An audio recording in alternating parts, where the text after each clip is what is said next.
Looking back at the past, all the same. Thought online was different, but ain't that late? All I didn't realize the same. What a shame. Just easy, learn the hard way. Oh, the blame. You can't run from what you do. That's true. In the end, it's gonna catch up with you.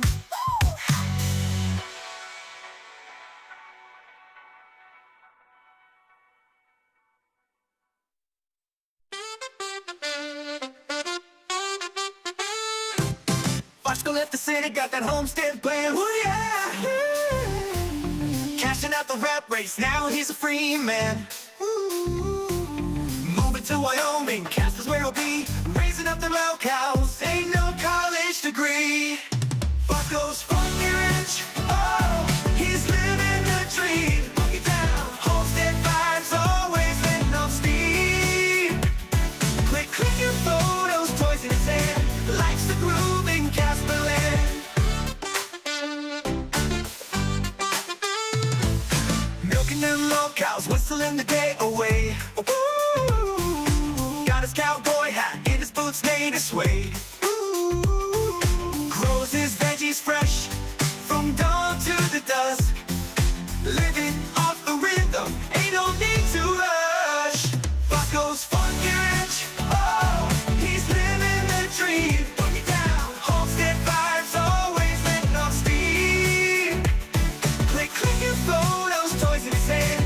Life's a groove in Casper land. He's got the toys, got the farm. On life in Casper ain't no harm. Every snap a masterpiece. Say cheese. Fosco's grooving, feel the breeze. City lights behind him, stars over the plains. Shining, loco singing while he's taking those sprays. Ooh, Casper, the canvas, and he's the artist man.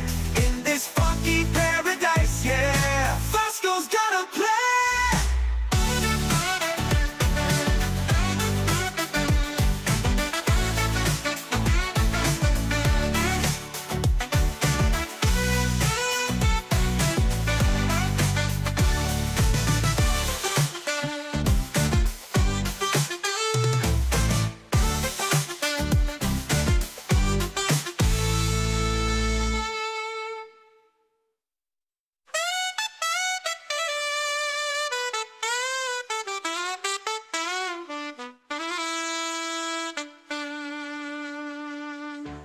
Noogie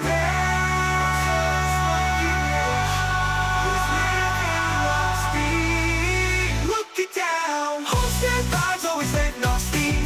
Clicking photos, toys in his hand. Life's a groove in Casper land. Yeah. Ooh, he's got the toys, got the farm. Life in Casper ain't no harm. Every snap a masterpiece. Say cheese. Fosco's grooving, feel the breeze. City lights behind him, stars over the plains. Shining, loco singing while he's taking those frames. Ooh, Casper's the canvas, and he's the artist man. In this funky paradise, yeah. Fosco's gonna play.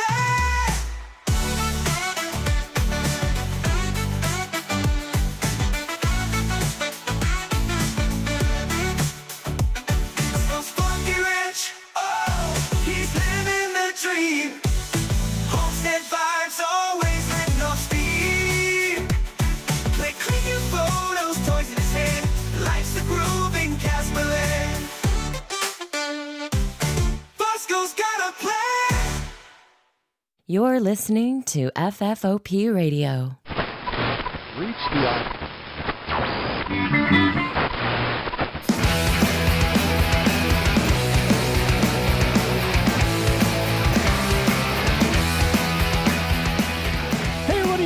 Welcome to the show. My name is Dave. This is FFOP Radio. It's Wednesday, so that means we've got not true crime, but other fun stuff for you. You heard a little bit if you were in the green room. Let me introduce my co-host and producer. Chris is over there. Hi. So, here we are, back at it again with the white vans and all that other good meme shit. Like, does that make me old to say that? Probably. Yeah, a little. But it was like yesterday we were talking about the white vans and Daniel. It's like 15 years ago. That kid is retired. Anyway, we are back at it with more commercials from Ryan Maxwell. He's got gave me this huge block. We're about 26 minutes through, so that means you've only seen me talk about them for about 2 hours. So we're going to jump back into it. Cross our fingers here. Let us hope. Hope against hope and pray against pray, if that's a thing. That we get some friggin' juicy fruit commercial action. Like, after how many years of us doing 90s commercials of any kind? 40s. 40 years, Marty. 40 years and no juicy fruit. I'm trying to get, my skis, my jet ski, a lot of skiing involved. It's like they don't exist. Where I feel like I was always getting something fired up and getting ready to grab a stick of juicy fruit, but we have yet to be moved here in 2020 plus. Hello, my name is Crispy. How do you do? Crispy Critter cereal entirely new. What? It's indubitably delicious. Looks like a Pokemon. He sounds like Jimmy Durante, which I'm sure he is because it's the 80s and Jimmy Durante's probably still alive. Or if he's not, he's still... His voice is around. He's still like relevant. Oh, Like Jimmy Durante in the 80s, that's still a thing. Like nobody today would be like, let's make him sound like Jimmy Durante and give him a big nose. Because like, who's going to get that, right? Yeah. You guys. Those guys look like chicken nuggets. Wholesome bunch, the low sugar cereal with lots of crunch. Yes, it's indubitably. Indubitably. They all look like those gimmicky, maybe this is a reference that no one's going to get, so let me preface this. For whatever reason, I have a memory of a business somewhere, small or large, it doesn't matter, but they had animals made out of cow shit. They were poo pals. They were manure animals. Ew. That's what this feels like. Throw these animals in your garden and it's like mulch or whatever. It's manure. It's good for your plants. So you can bury the animals or whatever. There's cows and chickens and sheep and shit. Weird. It's what this makes me feel like, even though nobody knows what I'm talking about, because no one ever knows what I'm talking about. Because I go, do you guys ever? And it's always no. So Well, I don't mean, know why I manure tried. animals is kind of weird. Right. I knew that was probably going to be a mostly a miss. But even like anything, any cultural touchstone, I go, you guys ever? And it's always no. So I'm sorry. These are just chicken nuggets to me. Most crispy critter cereal is part of a balanced breakfast. Gleaming in the morning light, home of Shira shining bright. Crystal Castle. You put it together. Shira so separately. You can pretend. Magically. You can pretend. When did we stop saying that to our children? I mean, yeah, tell them you got to put it together, but also remind them you can pretend. Yeah, you can do if it. this sucks, use your imagination. Shine everywhere. Cause it has a secret power. I've always had a hard time, like, I don't What's remember ever playing pretend with things like this when I was a kid. Like action figures? Yeah, like any of these, like the houses, the playhouses and all that shit. Like Oh boy, I did. We were constantly playing Ninja Turtles and we were punching each other all over the place, getting in vehicles. So I was an only child. I spent a lot of time with my cousins who are boys, and we used to play Teenage Mutant Ninja Turtles, but we used to play as if we were the turtles, not with the action figures and stuff. I'm not saying I didn't do that, and that, people do that, but when you didn't want to like run around outside or it was too hot or whatever, you had the action figure. I'm sure Gargoyles was a classic. Oh my god! Like whatever made it easier for me for the action figure to move, I was into to the tune of $1,000, because like.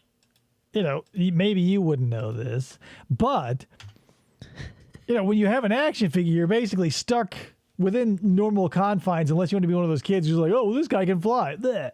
Doesn't work like that. If you have somebody in a jet, a la Batman, a flying superhero, a la Superman, or, anything. That's why Gargoyles came and hit the scene like a fucking bomb. Because they can do both. Yeah, Goliath, Brooklyn, Lexington, Bronx, Hudson. I used to watch Gargoyles. They had a built, well, maybe not, was it Bronx, the dog? He didn't have any wings. But, like, all of them had wings, so I'd fly Lexington around, That was easy as shit. You weren't stuck somewhere and then had to be like, how do I get all the way over there? Because you had to like, here's the thing, I was dedicated to the craft. If I'm going to do cosplay or if I'm going to play with action figures, I'm dedicated. I'm thinking maybe I just didn't have much of an imagination as a kid because Entirely possible because you grew into not really having much of one. Because you go, I don't know what I'm doing here. I say, use your imagination. You go, boo. It never happened. Crystal Castle comes with everything you see here. I'm not good at this, you say. News from the town. Spreadsheets. So Makes here's Hostess the- cupcakes such fun. Jesus, what's up with this tape? You like the fudgy icing one. Then we eat up for the double food cake. Right. I mean, the way she's describing it, yes, probably. But like in a commercial, in a 30-second to 45-second spot, when they're like, yeah, first, like even with the Oreo, and there's not a lot of cream in there, they go, Yeah. I eat the cream first. And they go, bleh. And they, And then because it's as a gone. kid, I go, well, you ate practically nothing. Because I'm not going to watch 90 seconds of a dude licking the cream off an Oreo. I know some people out there might like it, but that's not my thing. I bet there's an OnlyFans And for so that. much you got left over is a gushy, squishy, creamy middle that you can squash with your tongue. Hostess I can see why they stopped doing this sort of advertising Yeah. for Hostess. Yeah. cupcakes, fruit pies, and Twinkies cakes. Fruit Fresh pies. snacks for the snack. I love him. I love him not. Only one nail strengthener has Nox Gelatin. Q-Tex Strong Nail. It protects, strengthens, lasts. I love him. Q-Tex Strong Nail. I mean, We if were you a cute didn't at Texan. least like him a little bit, why would you have so many like boudoir photos of him? On the trail of the Fruitosaurus. Oh, here we Look go. at the size of these tracks. The legendary dinosaur. God damn, do I that love runs these our fun fucking Fruit Snap commercials. Especially this one, because I love dinosaurs. And the laughing trees, they're there. Funky's dinosaur. Real fruit snacks from Sunkist. It's friendly. They're the biggest fun fruits you ever saw. New Sunkist fun fruits dinosaurs. This commercial was everything I wanted as a kid. I mean, the laughing trees I could take or leave because they were always struck me as bizarre. Like, They do why look are kinda they weird. laughing so much? Yeah. I don't get it. Like, don't get me wrong. I'll get a mascot that's a tree, especially if you're gonna have fruit snacks. Just have them have every fruit on there. But all they do is laugh. Oh, and why? Look past that. Just imagine being a kid walking through a fruit forest and then finding a dinosaur that's friendly and eats fruit snacks. It's like a dream come true. Right? I'm holding the future in my hand. The Dialite Forever bulb, guaranteed to last for 20 years. 20 years. In your hand. So, how many ordinary light bulbs does it take to equal one Forever bulb? Here's the thing, guys. I'm a little salty about this because I'm gonna tell you about it. You might be too. Like the lifespan of light bulbs is artificially set by the companies who sell us light bulbs. Oh. Like they could last a long ass time. But there was a cabal back in the 30s that was like, well, we can't just make a light bulb that lasts forever. We need money. That's So true. they imposed, maybe it's ISO, that organization, but each light bulb has to burn out within a certain time frame. If you go longer, you pay a fine. If you go less, you pay a fine. But like, What? why is the public? Because that's the thing too. Like all the fun lights in here are LEDs, which technically should last forever, just Yeah. like this forever bulb. I don't know. Amazon says it'll die. Not they don't say that. I say that Amazon sells me something that dies after a year. Should last forever. But How do they program something to? well, no, they don't. They can't program a light bulb. They just build it in such a way that they know when it's going to burn out. like 'Cause- the filament or whatever? Yeah, like that one light bulb that's been lit for 200 years in that fire station or whatever. Like they meaning humans, we know how to make a light bulb that lasts for fucking ever. And probably have a lot of stuff that we can make that can last forever. But the people who make them don't want to make something. And go out of business. Well, not only you wouldn't go out of business because there's always going to be more people being bored. People are going to break shit, so you will have just less than all of the money. Yeah. If you just didn't dick over your customers. Quite a few. And remember, we guarantee it. Looks like a light shower.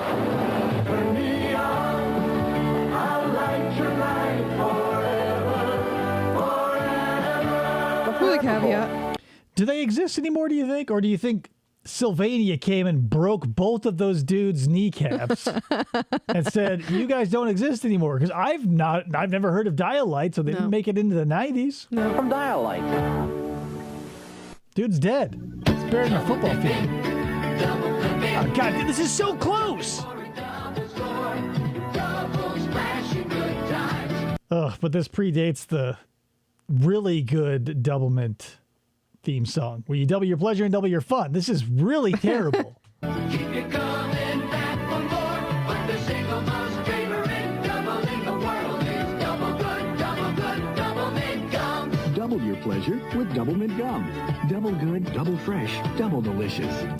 Not for nothing, I'm a shill sometimes. So back in the old days when I would see these commercials and I would have Double Mint or Juicy Fruit or Big Red, and someone asked for it, I would like turn around quickly and like fan the slices of gum out, and then I would hold it in such a way that like if there were a camera nearby, it would look really cinematic. all the 25-cent gum, Big Red, even when it transitioned into Winter Fresh, because that was the new kid on the block, still did it. I'd be in my late teens, reaching into my pocket, fanning out the Big Red sticks to be like, aha!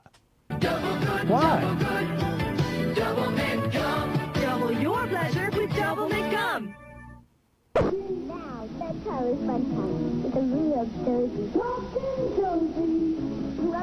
Did you know, going back to Dialite, did you know that they were a Pontiac company? No, I didn't know they existed, so why would I know that? They went out of business May 15th, 1991. Bingo! See? But they were Pontiac Dialite. I mean, where's Pontiac now, right? Talking right up, Josie.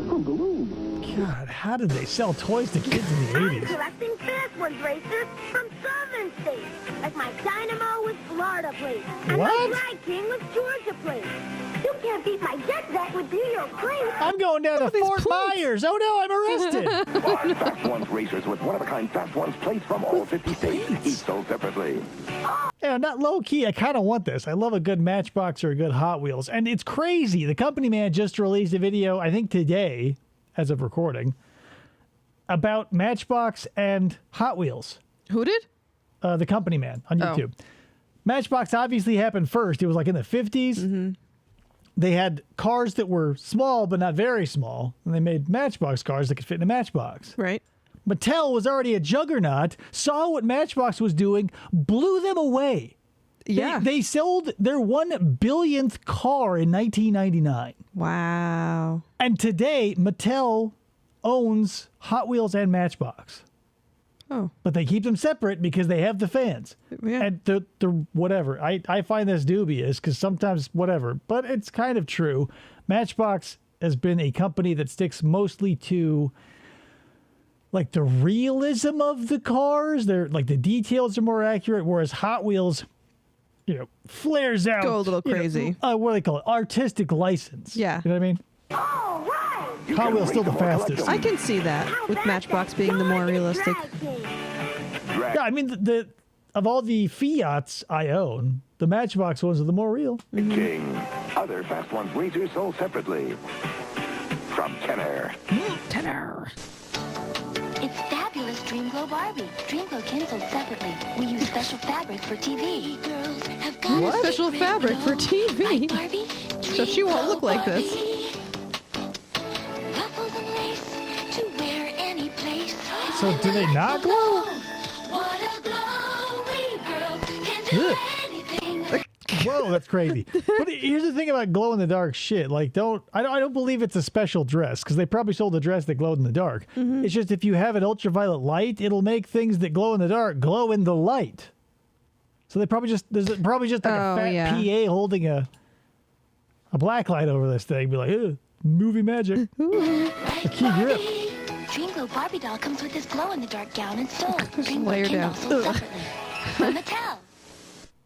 Hey, let's have a party in our own. Yeah. Let's have a party in our pants, and nobody's invited because we're children. Yeah. Look out, Lauren. You're not invited. Nope. Me too.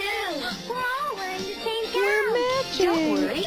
These are the stupidest gowns we've ever seen. Why did our parents buy these? 3-in-1 glamour gown. You wear the long ruffled skirt. You wear the glamorous gown. Isn't this kind of like those? Maybe it's just me, because again, I'm going to be like, do you guys know? And you're going to know.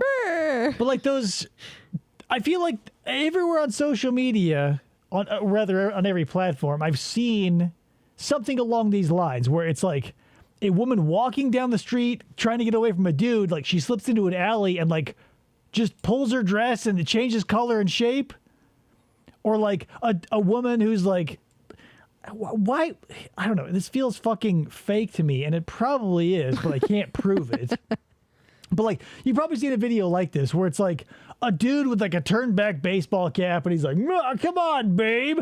But like the camera is shooting into another room and the woman is facing back to camera. So she goes like, whoa, look at my dress. And she goes, okay. And then she flips behind a door jamb, does like a, like pulls some Velcro, changes from blue to yellow, and then steps out in front of the dude and he goes, what? And then she does it 2 or 3 more times and the dude is just like blown away because she changes so fast.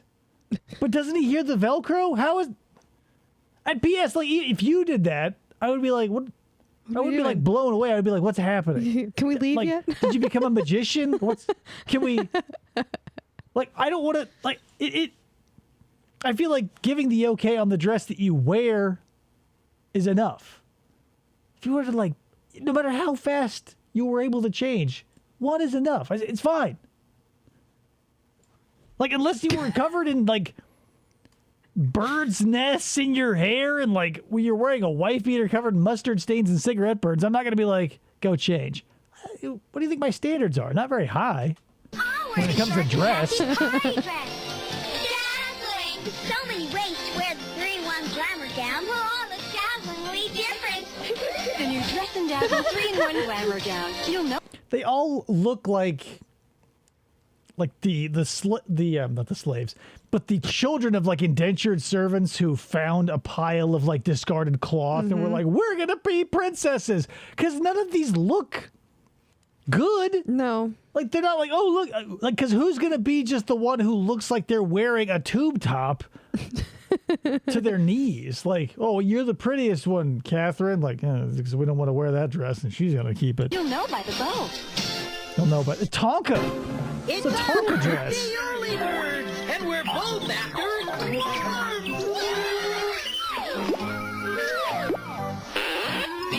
bird game. Yoking out that hole, and I only kind of remember this game. There's your bird and his bird, and you're both after worms. Those squirmy little guys are right under your beak. Grab them, steal them, snatch the most worms, and win. Because it's the early bird that gets the worms. There was like a million games like this, and I guess with the mileage of it is just unprecedented, because you have birds that eat worms, hippos that eat marbles. You can say don't spill the beans. You can make cooties. You can all you needed as a child in the 80s was to like build a thing or have something, an animal typically, eat or collect something. Yeah, I loved the cooties one. I like Don't Break the Ice. Yeah, my grandmother had all of those. Like, and they were old. Like, I remember seeing the commercials on TV, like, don't break the ice, or like this, that, or the other game. And my grandma's like, I've got those. And they looked ancient. Like, I feel like one of them had hieroglyphics on the box. Because I was like, how do you have these? And they're so old. Like, I just saw a commercial for this, but this cardboard reeks of the Depression. Has Don't Break the Ice just existed forever? Yeah. Welcome, Matt. Hey, Early Matt. Birds game, new from Parker Brothers. 431 subs. Hi, Ernie. That was us too, so goodbye. Hey, you're a cookie. A brand new Oh, boy. Keebler cookie named E.L. Fudge. P.S. One's a cartoon, one's a cookie. Like, are you blind? Like, don't like now's not the time to school this dude about the new cookie. Like, it's now time to like ask him some serious questions about his eyesight. Mr. Elmer Fudge. That's E as in everybody, L as in loves, fudge. Pleased to meet you. Rich, buttery shortbread cookies shaped like an L, then dipped in smooth, creamy fudge. Everybody's... Why? And here's the thing. I can't believe that these even exist, because when the 90s rolled around, they just made them a sandwich cookie. I didn't even know that, 'cause this would be like if Oreos started selling you half the sandwich. Yeah. Like one cookie with a little cream on top. And you go, it's a bad idea. Yeah, I remember when these ones were just that, and then the cookie came out, and I was like, my God, it's two of these put together. I didn't, like, how do you remember the single cookie and I don't? I think my grandparents may have had it. I don't know. But that's the thing. My grandmother both of my grandmothers were unnecessarily spoiling of me. So I knew that my grandma June had on her counter like a set of those big jars. There's like flour, sugar, salt, this and that. 6 of them, all different sizes. All of them had different cookies. Never saw an E.L. fudge that wasn't a sandwich. Maybe it was my great-grandmother in Pennsylvania. I don't know. I remember these. It's not the fact that like, the old people are getting them. I can't believe that you're old enough to remember them existing is the problem. Like, don't get me wrong. Old people are probably still buying cassette tapes. But where are they getting them? He isn't everybody. Grandmothers are meant to spoil the grandkids. It's the law.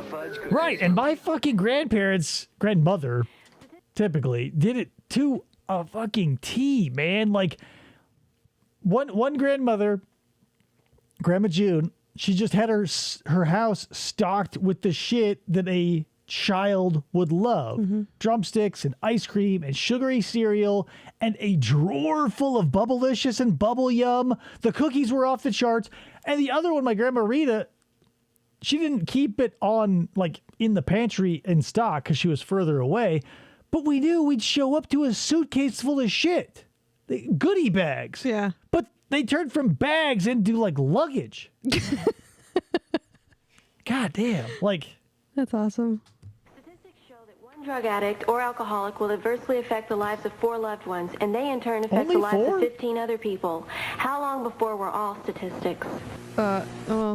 Matt says, my dad went to visit his grandkids and took a suitcase full of chocolate and toys. That's the thing. I kind of, as I get older, I realize, you want to do stupid shit because you don't, I don't know, like, because I'm not saying I would do this. Like, this is still above and beyond, like, the stupidity of a grandparent, but I get it because whatever. I remember standing in the post office one day, whatever, it was snowbird season, so all these old fucks were in state from back east or Canada or all over the place. What is happening, Tony? Hey. So, it was back in the day. I still needed to use the post office for things. And I'm waiting in line behind all these goddamn old people because even though you drove 3,000 miles from Pennsylvania to Arizona or from Wisconsin to Arizona or wherever, like, you still, like, the post office is a very important part of your life when you're over the age of 65. And I'm wondering to see if that'll hold true for me. But the moral of the story is the lady in front of me and her old husband were carrying this huge box. It literally weighed 60 pounds because the dude couldn't hold it. He left it on the counter. He would shove it along every time they moved. So I go, God damn, what is in this? But I don't want to start a conversation with an old person because they're starved for attention, and I don't want to open that can of worms. Yeah. So we get up to the counter there next to me, and I'm doing my single letter or package or whatever I was sending to whoever. It was tiny. He goes, what's in the box? She goes, oh, this is all oranges. And it was... It was a big box. That was a box that was labeled oranges. And I thought, there's no fucking way she's sending a box of oranges, produce easily obtainable all over the globe, to her grandchildren. It wasn't just oranges. It was also common snacks like Snickers and Heath bars and Twix. So it would be like getting in the car and driving past the Circle K on the corner to Nebraska to pick up a fucking Score bar and an apple. Oranges and thermal underwear. No, but that's the thing. You wouldn't be sending thermal underwear you bought in Arizona because you wouldn't find any. That's true. Oranges you can find. One of the 5 C's of Arizona is citrus. But oranges are so, like, they're the cheapest of all fruit. It's the one fruit you can find sold on the side of the road, at least here in Arizona. Again, C's are Arizona's thing, one of those Z's being citrus. Mm-hmm. And this bitch spent like $70 sending dollar store candy and gutter fruit to her ungrateful little bastards back in Michigan or Minnesota or wherever. Maybe they don't have freshly local Arizona oranges. And forget that. Maybe they did. Maybe they opened it up and they go, whoa, oranges. We don't get those in Wisconsin. A highly dubious assertion. But, like, they don't have Snickers? Twix? Like, I'm willing to look past the fruit, okay? Fine. Maybe some tropical and subtropical fruits don't make it to some parts of the U.S.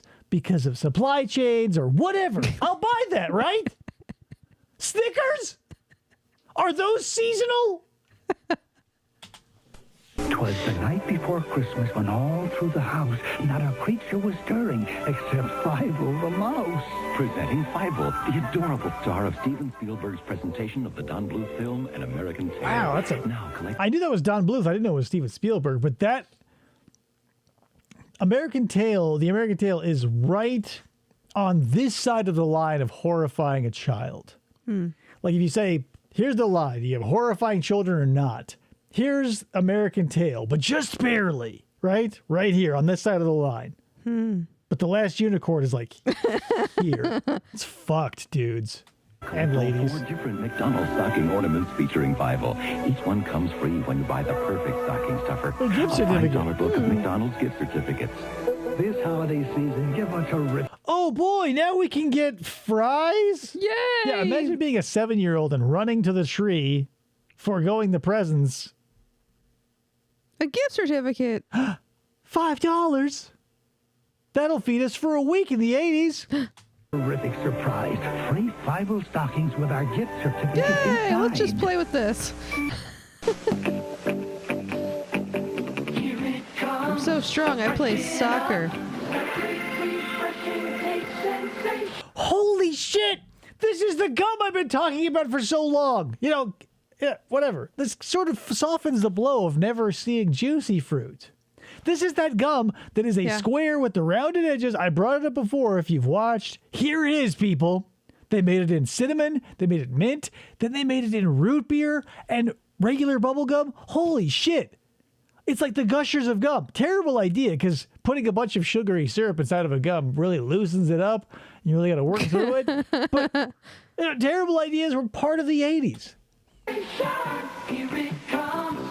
So P.S. confusing. Why is this bitch holding a single piece of gum? Because she was engaged with her other hand. It's not like she's like, okay, now I'm done with this water bottle. Time to get some gum. She's like, no, I'm going to preload this hand with the gum. That's for later. This hand, we're going to go for a run, take a drink, have a sit in the park. Gum time, right hand engaged.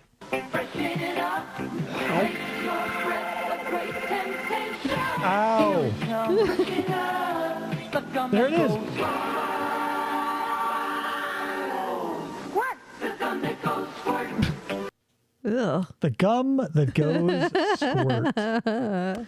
So as you can see here, I'm pretty sure this is, God, the fucking resolution is not great, right? But we got the cinnamon, we got the wintergreen, we got the spearmint.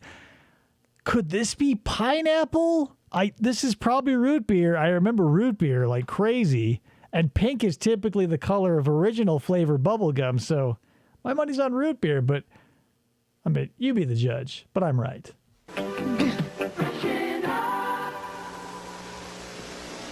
Fruit Corners fruit roll-ups. Real fruit and fun rolled up in one. Did they roll fun up in those? The pink was bubblegum.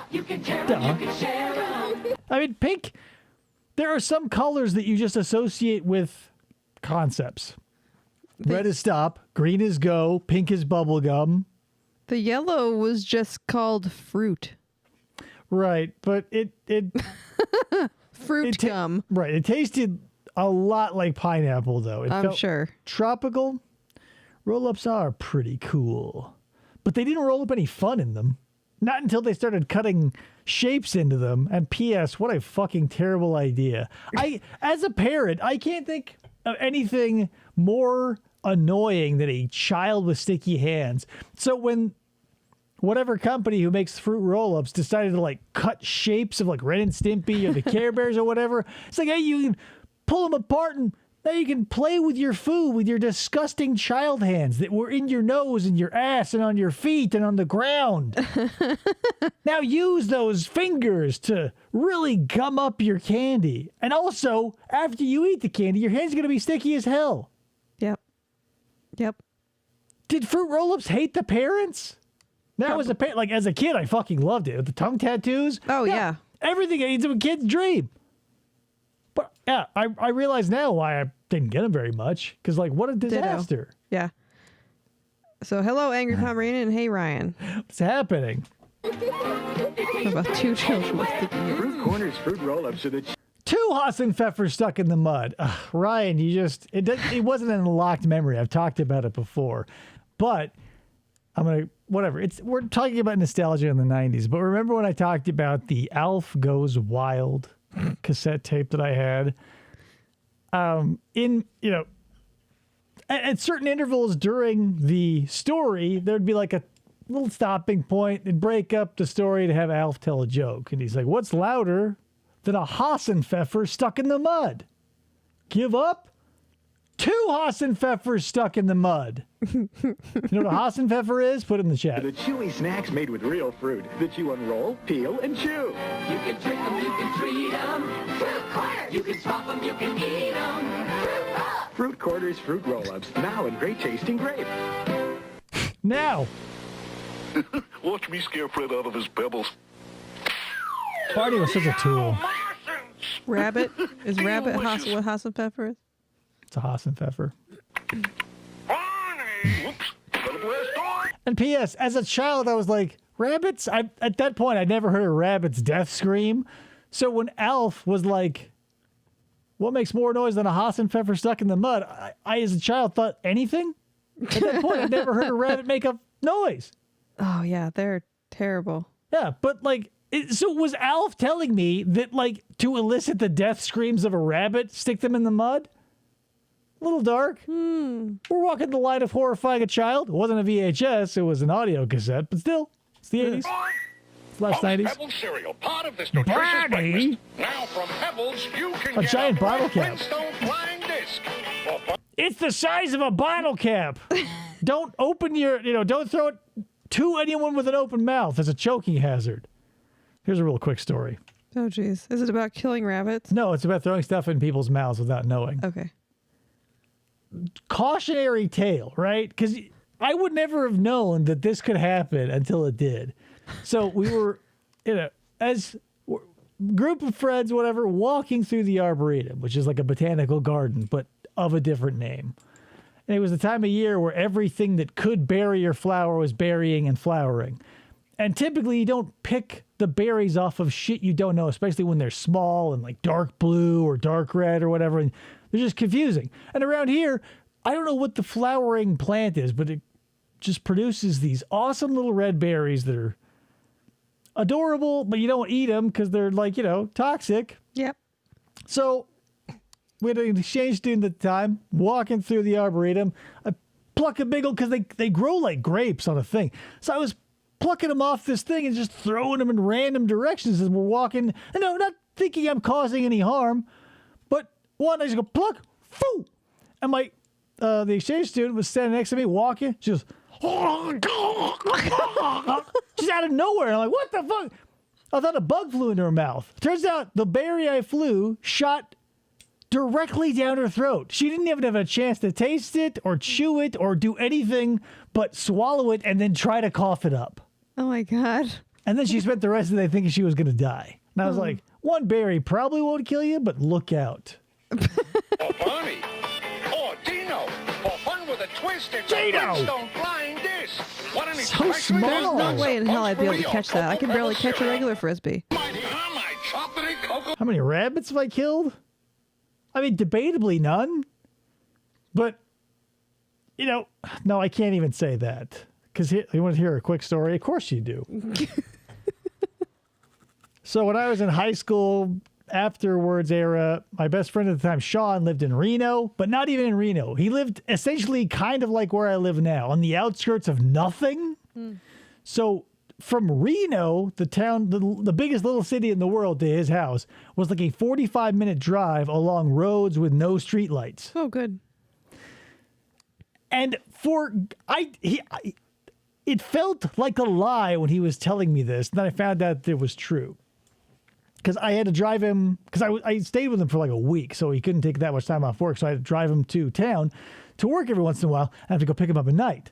So he goes, as he's driving me in the car with him to work so I can drive the car back, he's like, oh, here's the thing about this highway, right? At night, the rabbits will literally line the road and wait for cars and run out in front of them. I go, that's bullshit. Why would they do that? Why would they do that? So, driving out, it's nighttime. His 8-hour shift is over. Driving through the road, dark out, no street lights. I must have killed a dozen rabbits. Wow. He was not kidding. They would line the roads like tumbleweeds and like creosote bushes. And not all of them would run out and get hit by my tires, but a fucking lot of them did. So yeah, I guess, yeah. So not verifiably zero, a lot. And I kept, like, every time I would hit one, I would go, again?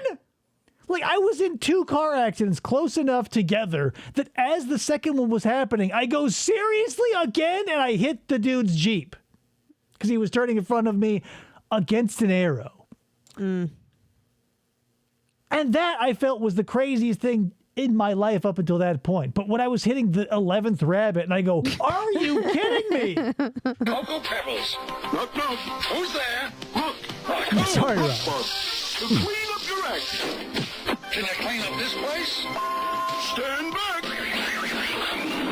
Oh, no, not my Cocoa Pebbles. We would have to, like, look in the yard, in the grass during, like, spring and stuff to see if there's any rabbit holes. Because my dad would use the tractor to mow the lawn like once a week because he's fucking crazy. So we'd have to go look. If you see a certain patch of like dead grass, have to pull it open and see if there's any rabbits in there so that when he's mowing the lawn, he doesn't murder a bunch of them. Slurry? Yeah. And we found one once, my mom and I, and we lifted up the thing and they all came jumping out when we had to catch them all and put them back in the house again, in their little hut again, and they're running around screaming their asses off in their hut. Here's the thing, they're their hole, whatever. There were it's the desert. There are jackrabbits and little cottontails all over the place. A few of them have come home with me over the years. Like, I have owned wild rabbits, domesticated rabbits, short ear, long ear, the works. To this day, I've never heard one scream out in pain or anything like that. Am I a better rabbit owner than most? Maybe, because I've never heard one scream out in pain. Well, they weren't screaming in pain. Well, we were chasing him. I know, but we had a rabbit that, just whatever. Like, here's the thing. If you live out in the middle of nowhere, animals are just going to, like, follow you home sometimes. And we had a rabbit that lived with us for, like, fucking 15 years. Never made a sound. Yeah. You're beginning to fear for your safety. I'm not a rabbit. I'm fine. This is possibly my favorite Flintstones Fruity Pebbles commercial, and I don't even like Christmas. Oh, here comes you-know-who. Yabba dabba fruit, delicious do. Ho, ho, ho, I'm hungry. Now with an adult brain, I think, didn't Barney see Santa show up? Aren't his prehistoric reindeer equivalent up there in some sort of Stone Age sleigh? Mm-hmm. Is this guy a fraud too? Is this going to be like is it Tales from the Crypt movie or not the movie, but like it must have been Tales from the Crypt where like the crazy guy breaks in dressed as Santa and like kills the mom but leaves the kid. Is that what's going to happen here? Like like Fred and Barney and probably Wilma are going to get slaughtered and Pebbles is going to be like totally fine? Yeah. Santa, my Pebbles, your Pebbles. 'Tis the season to be sharing, Fred. Happy holidays, God damn it. Oh, Fred. Rudy and... That's the thing, because in the 80s and 90s, cereal was it was a violent industry. I mean, it was rife with crime. There was theft. There was conspiracy, attempted murder. So when, Christmas rolled around and Fred is like, you know what?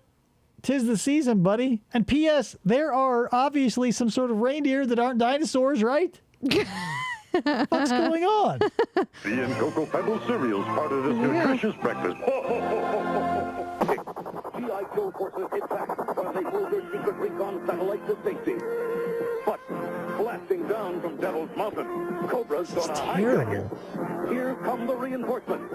You control the action with G.I. Joe High Adventure Trucking. Now, Cobra's desperate. They'll ram, squeeze to safety. Headquarters are secure now, so move her on back. G.I. Joe High Adventure Oh, these are just, okay. Of course. I was like, how? Like, what a kick in the dick as a kid. Like, see this commercial and know that that'll never happen. But it's a slot car racetrack, so you might get an eighth of it because there's no way that your dad in the 80s is going to be like, yeah, son, let me get some HO scale trees and old-timey shops and shit, and you can race your fucking G.I. Joes around it. No way. Of course. As we wind up. Listen, if Krista jumps in front of my car as a small, woolly mammal, there's nothing I can do about it. The Glamour Gals collection. Here we are in the white Shaw void. in Simply Sparkling. And the Showplace Collector's Case, each sold separately. These are such unappealing colors and shapes. Glamour Gals fashion doll. Shara's ready to go shopping. They're so tiny. Have you guys ever received heirloom toys from a family member and you go, like, that's the thing. Even as a kid, my mother every once in a while would pull out like a big tote full of shit that like she had as a kid that was passed down from a couple generations.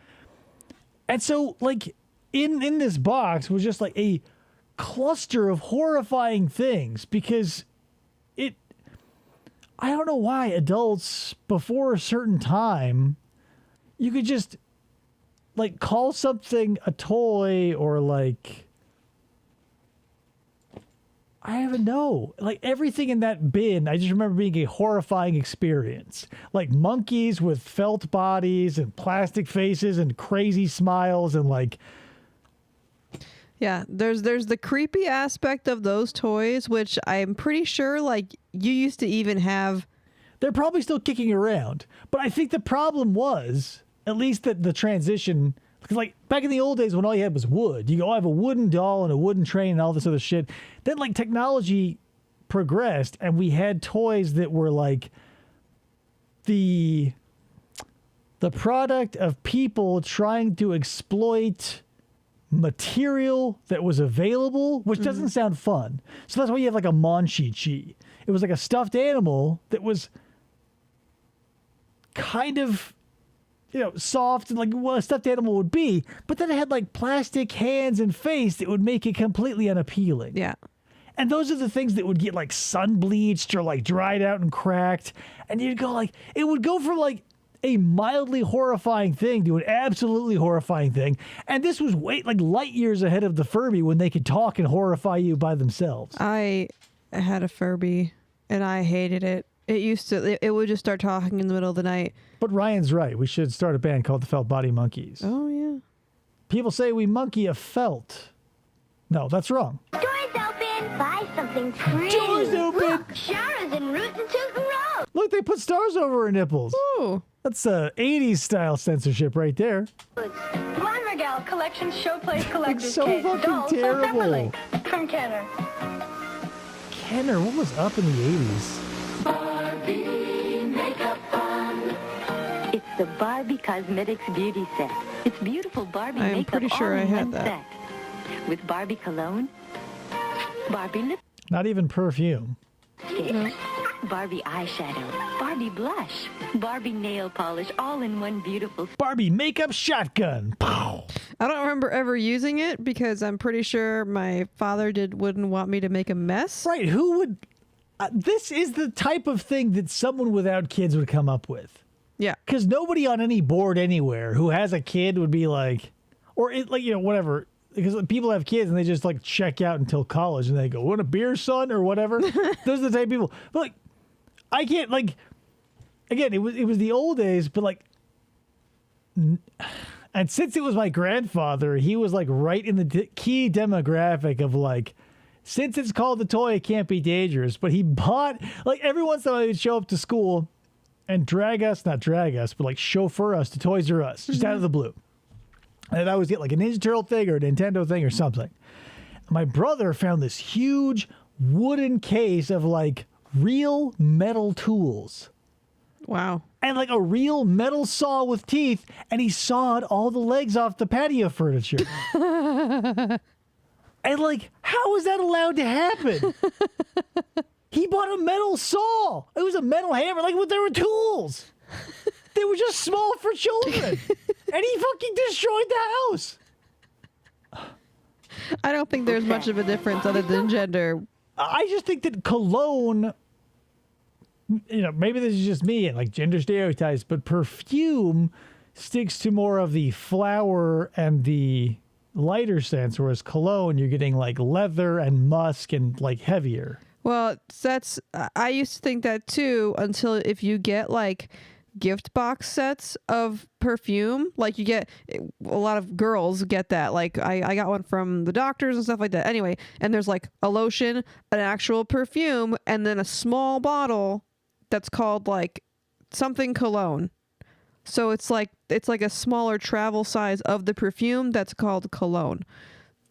So I don't know. That's the thing. You have to look up the etymology. It's just I feel like most people with common parlance would go like cologne, deeper, mustier scent, perfume, lighter. It's like the difference between beer and wine.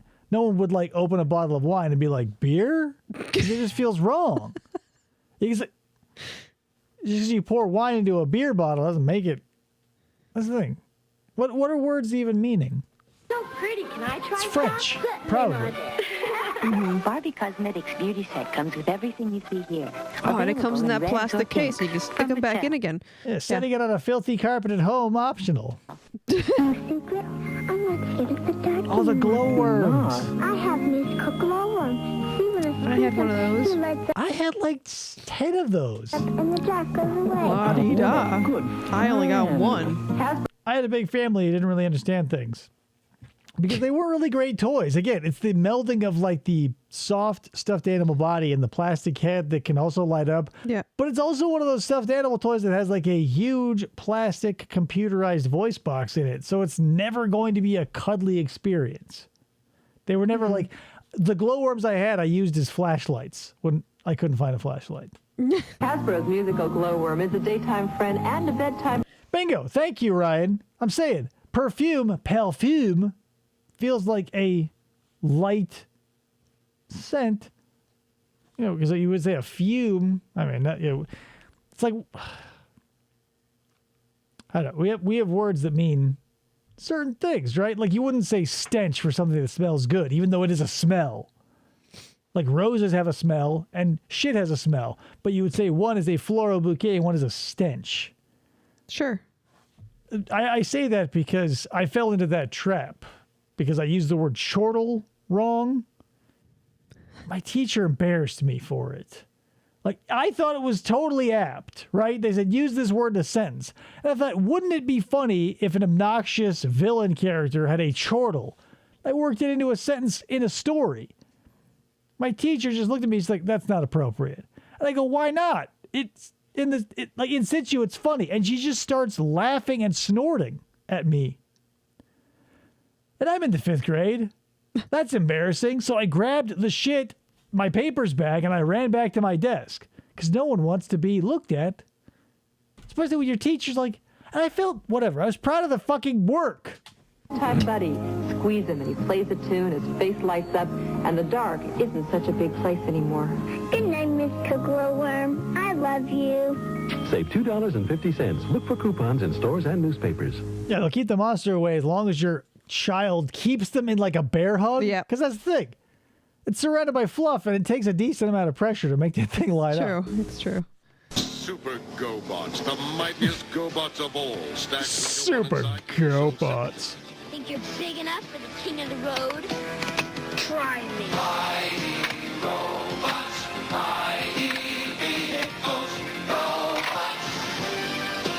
I don't think I had patience for toys like this either when I was a kid. Super go. It's not a matter of patience. It's like you find joy in the ritual. I liked Polly Pockets, but or Mighty Maxes. Okay, that's like saying I've had a kiwi, but I never ate a banana. Like they're two different things, right? I'm just thinking about toys that you have to have an imagination hula for. hoops are a toy too. You don't have to have an imagination for a hula hoop. You don't have to have an imagination for a Polly Pocket either. I mean, the land is right there. You go, Polly Pocket's walking upstairs. Even if you have no imagination, you can be like, here's Polly Pocket. She's going to move from the candy slide to the brownie fucking merry-go-round. That's the great thing about playsets. You don't necessarily need no, I was going to say interrogation because I'm stuck in the true crime mode. But you don't need imagination. But like for these are the type of things I like in this too. Exo Squad or Snailians, if you like that reference. Anything where you have to like move stuff and build it, whatever. It's sort of Transformers were like that nice middle ground where if you wanted to, you could have them be on a table. Or you can make them turn into a car or a jet or whatever. My favorite Transformer was one of the Dinobots, the pterodactyl. Oh. Because again, you can fly. Right. You just walk around and hold it next to your head and be like, see ya, suckers. Don't have to walk.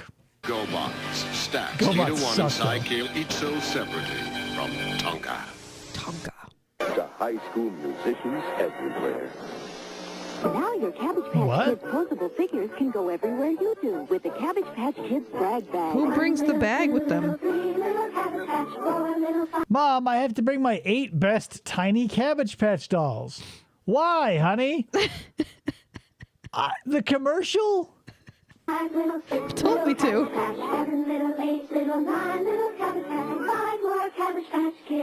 The brag bag, because it's so nice to take your friends along.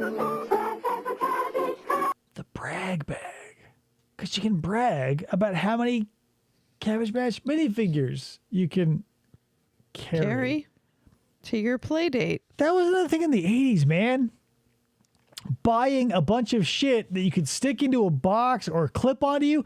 Because, Ryan, you've been in the 80s, I'm sure. You were probably familiar or are probably familiar with pocket rockers, right? Tiny little cassette tapes players. And like the cassette tapes were also clips.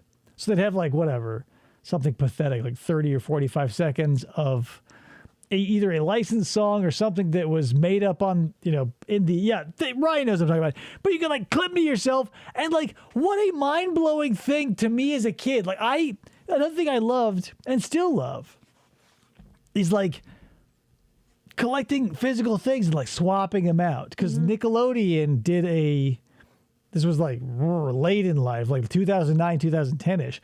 They had those like little tiny, they were terrible. I don't know what they were called. Like they were essentially little tiny DVD players. Okay. They had a black and white Game Boy style screen. The discs were this big and held 2 episodes of SpongeBob or whatever. And I don't know. This is before the internet and like everything was just available all the time. But I remember as like a mild adult being tickled pink because I could Video Now. Thank you, Ryan. I could take this little Video Now player and 6, 8, 10 tiny little discs the size of like GameCube discs. And like when I was at work, watch a couple episodes of SpongeBob. And taking that for granted now, you can watch whatever you want. Like you can yank it in the bathroom because you're watching porn on your phone. Didn't have that back then. I had to bring a plastic thing that was like bright orange and translucent and like 6 full-size DVD cases that had little discs in them. They weren't that big, but like... Wow. There was a time when you'd have to like wait for someone who owned and played an instrument to hear music, right? And I felt spoiled as fuck to have a $20 gizmo that would play $12 discs of, at most, again, 2 episodes of SpongeBob. And when I say episodes, I don't mean like 4 11-minute sections. Right. 2 11-minute chunks. Yeah. One Nickelodeon episode. I was happy for it. Without commercials. Ryan had the real Ghostbusters carrying case like this. Yeah. But just to keep them organized. What do we have here? The Ninja Turtles had one too. I had them. You could just sell a kid a suitcase with like action figure holes in it, and it was like nothing more than just like a crappy vinyl and cardboard thing. But like, we told our parents, get it for us. Grandpa Dave, tell us when the wandering minstrel would come to town and play music to the peasants. You know, you kids have it easy. In my day, I'd sit on the street corner just waiting for some punk band or some, alternative grunge outfit to roll through. Otherwise, we didn't have shit. You'd stare at the sun for a little bit. You'd watch the corn grow. You'd worry about the Dust Bowl caking the inside of your lungs with dirt. And then, bam, video now. Beastman eats soul separately. I'm watching the SpongeBob. Boy, this is a really good movie. And there you have it. Unsolicited testimonials from Gizmo himself. So listen to Gizmo. You know he'd never lie to anyone. Gremlins 2, the new batch. Here. Gremlins 1 scared the shit out of me, even though it's a comedy and I get it now as an adult. But like when Phoebe Cates tells the story about her dad dying in the chimney on Christmas, I go, holy fuck, this is dark. By the time the second one rolls around, it's a full-blown farce. Like Robert Picardo, the Doctor from Voyager, is like one of the antagonists to, the guy who owns Gizmo and all this shit. And then, but by that, Phoebe Cates is telling a story about President's Day, and I go, oh, it's a joke. But like as a kid, I go, this is fucked. Because like, subtlety and nuance are nothing to a child. So all I'm seeing are these monsters destroy a town. It's fucked. I understand you guys like it. I don't like Ghostbusters either. I can't. I just can't. Matt, so they may or may not have had a crush on a Phoebe Cates. Right. If you lived through the 80s or the 90s, and you saw the footage of her getting out of that pool, and I know you have, Matt. Don't even try to say you haven't. Halls of medicine, where you find comfort. Halls. My throat. Feeling of relief or a stuffy nose. These are The halls of Tetris. tablets with vapor action. These are the halls of medicine. Vapor action. Here's your french fries. You want ketchup on those? What do you think? I think you've got to catch me first. Oh, shit. I'm glad this happened because Heinz did that thing in the 80s and 90s where, like, they had to, like, waste time. Like, that's the thing. For whatever reason, people in the 80s were proud that you couldn't squeeze a glass bottle and you had to stand there like a dumb shit with your ketchup bottle of 45-degree angle waiting for the bloop. And so Heinz leaned into that shit. Like, I remember one where, like, maybe we'll see it because now this sort of reinvigorates my hope for it. But, like, there's, like, one of those 50s dudes. He's wearing, like, a leather jacket. And he's got the greased hair, like, the perfect amount holding over his eyes. And he's, like, got a thing of fries. And he's, like, stand there holding ketchup, waiting for it. And, like, his friends are like, what the fuck's going on? And, like, this is burned into my mind. One of the character goes, he's waiting for the ketchup, and they go, fuck you, and they leave. And eventually they come back, and, chicks like a dude who goes slow, apparently, at least in the commercials, because when his friends show back up, he's got a hot blonde, and they're all eating fries and ketchup. So, good things that come to those who wait for Heinz. You don't like Ghostbusters? Loses respect for David. Hey, you don't like pickles. Right, and that's a way worse sin. Pickles are universal. Ghostbusters didn't pop until the fucking 80s. So sick. Just waiting for the ketchup. Your image with anything else. I'm waiting. This commercial reminds me of that movie that I've crowdsourced to the internet several times for help, but haven't been able to find. Not anymore. Heinz ketchup. The best things come to those who wait. Because we were always waiting for the ketchup back then. You motherfucking kids today. I mean, when you walk to school, it's probably downhill both ways, and all your ketchup bottles are squeezable. We had glass. We had to wait for gravity to do the work for us. Yeah. Or a mule. And if you couldn't afford a mule, it was like an ox. You're just waiting for the ox to pull the ketchup out of that bottle. It's the old days. Awesome artillery. Nothing except beam blaster. It actually fires a light beam to stop. It's a flashlight. It actually fires a light beam. Do you guys know that your phone probably has the ability built in to fire a light beam and stuff? Oh my God. Like if it's dark, boot up that light beam. Artillery. Watch out for the proton cannon as well. Skeletor, but only with a bullseye to the evil eye. Figures sold separately. You supply the batteries. You supply the batteries. Skeletor is like that guy from SVU. What was his name? Elijah or Gabriel? He named himself after an angel, and like he couldn't stand the light. The underground by the homeless people. Yeah, he stole that. He didn't steal that dude's penis and balls, but he received it as an offering from that chick. Mm-hmm. The hell is his name? Gabriel? Gabriel. Gabriel. Yeah. The light.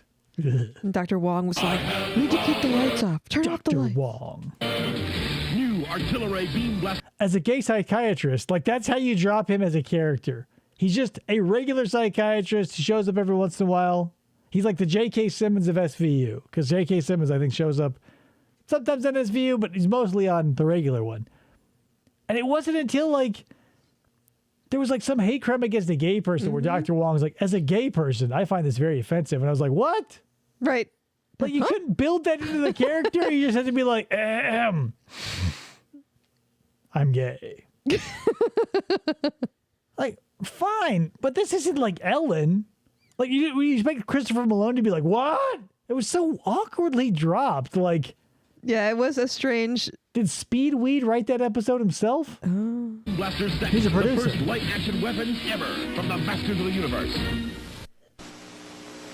Next, how to make chocolate milk without making a mess by Marvin. Messy Marvin's more like it. For delicious chocolate milk and no mess. Why are those girls dressed like they live in Little House on the Prairie? It's a private school. It's the 1980s, but they're dressed like it's the 1880s. Like, are they Mennonites? 1, I always use thick, rich Hershey syrup. 2, that's fucking Ralphie. I was sitting here like, is that Ralphie? What's his name? Peter Billingsley? There he is. And 3. Can you imagine? I mean, this is why he hated Ovaltine, right? He got that decoder ring, and he was like, it's not even Hershey's? 3. They paid me. This is bullshit. And always delicious. So remember. Why does the teacher wear a wig, a Mama's Family style wig, when she has a full head of brown hair?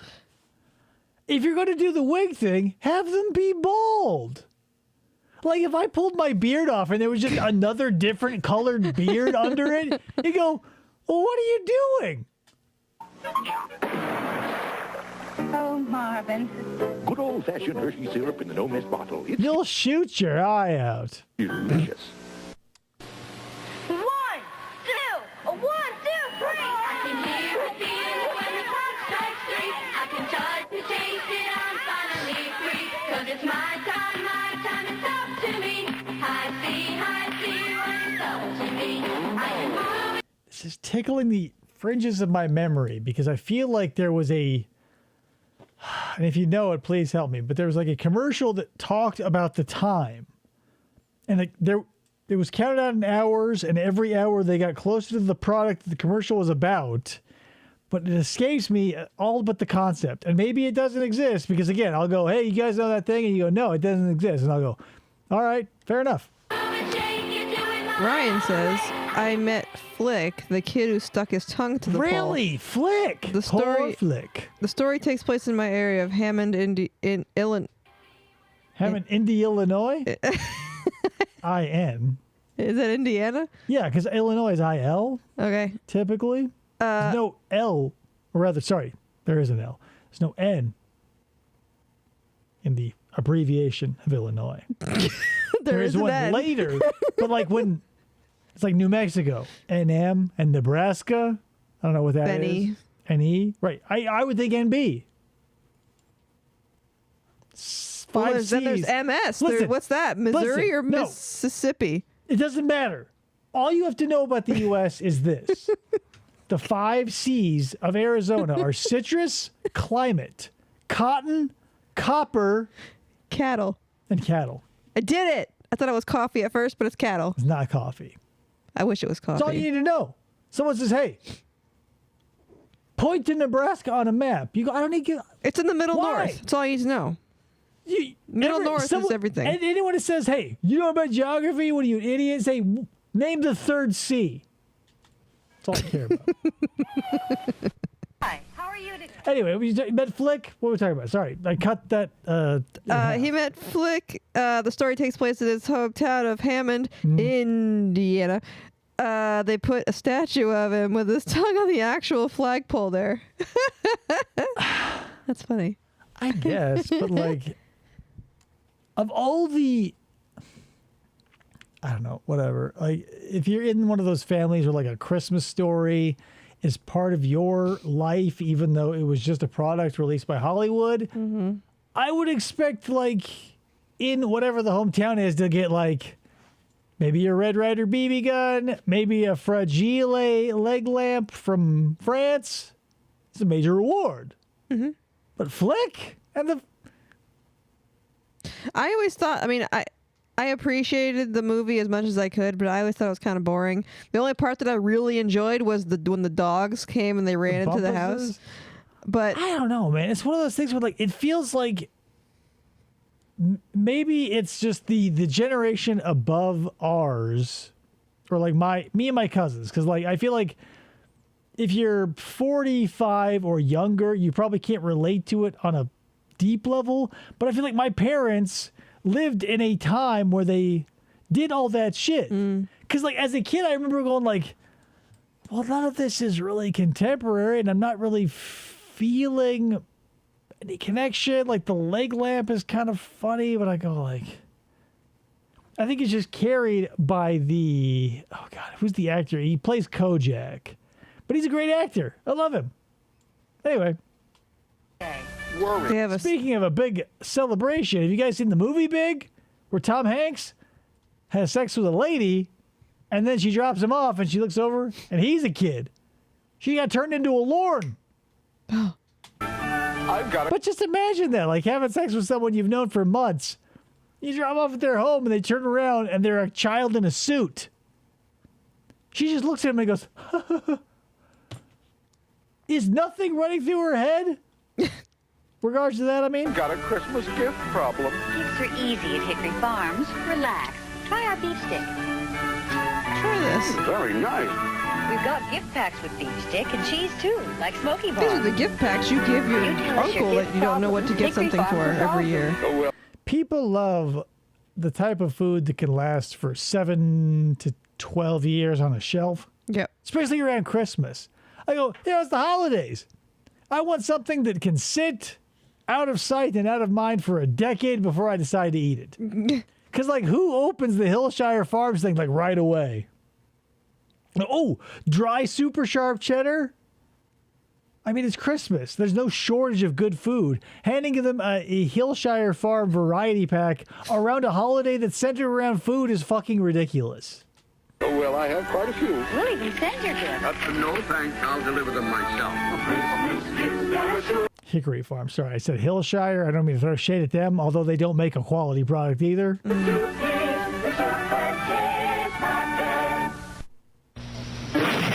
house isn't haunted, is it? Do something, Fruit Pie the Magician. Yeah, my what? Fruit Pie the Magician. It looks like a chicken nugget, too. I thought this was going to be a McDonald's. Yeah, I thought it was a McDonald's commercial. Don't drag. So are the Hostess fruit pies and Twinkies cakes. I want to go home. That's easy. I used to like Whoa, the apple it's ones. Twinkie the Kid. Twinkie the Kid. Thanks. Now for Hostess fruit. Hey, dumbasses, why are you wandering around a haunted house you don't own with a giant anthropomorphic magician pie? Not everyone who does that will have an anthropomorphic cowboy Twinkie save them. It's true. You know, don't take that for granted. Fruit pies, apple, and cherry, and Twinkies. Cream filling. Real fruit filling. You get a big delight in every bite of Hostess fruit pies and Twinkies cakes. It blew my mind when I moved here, and I asked somebody one day, like before I met you, if they'd ever had a funny bone before, and everyone's like, "What the hell is a funny bone?" And I'm like, "Are you what? It's a Hostess thing. It's a funny bone. It's like." I thought funny bones were Little Debbie, but whatever. Yeah, I've heard of them, but like that wasn't a thing. Star Crunch out here? Yeah, I don't know what that is. What the fuck? I have. He's probably still alive, and he may still do this, but he lived and probably does still live exclusively off of Mountain Dew Classic and Star Crunches. What's a Star Crunch?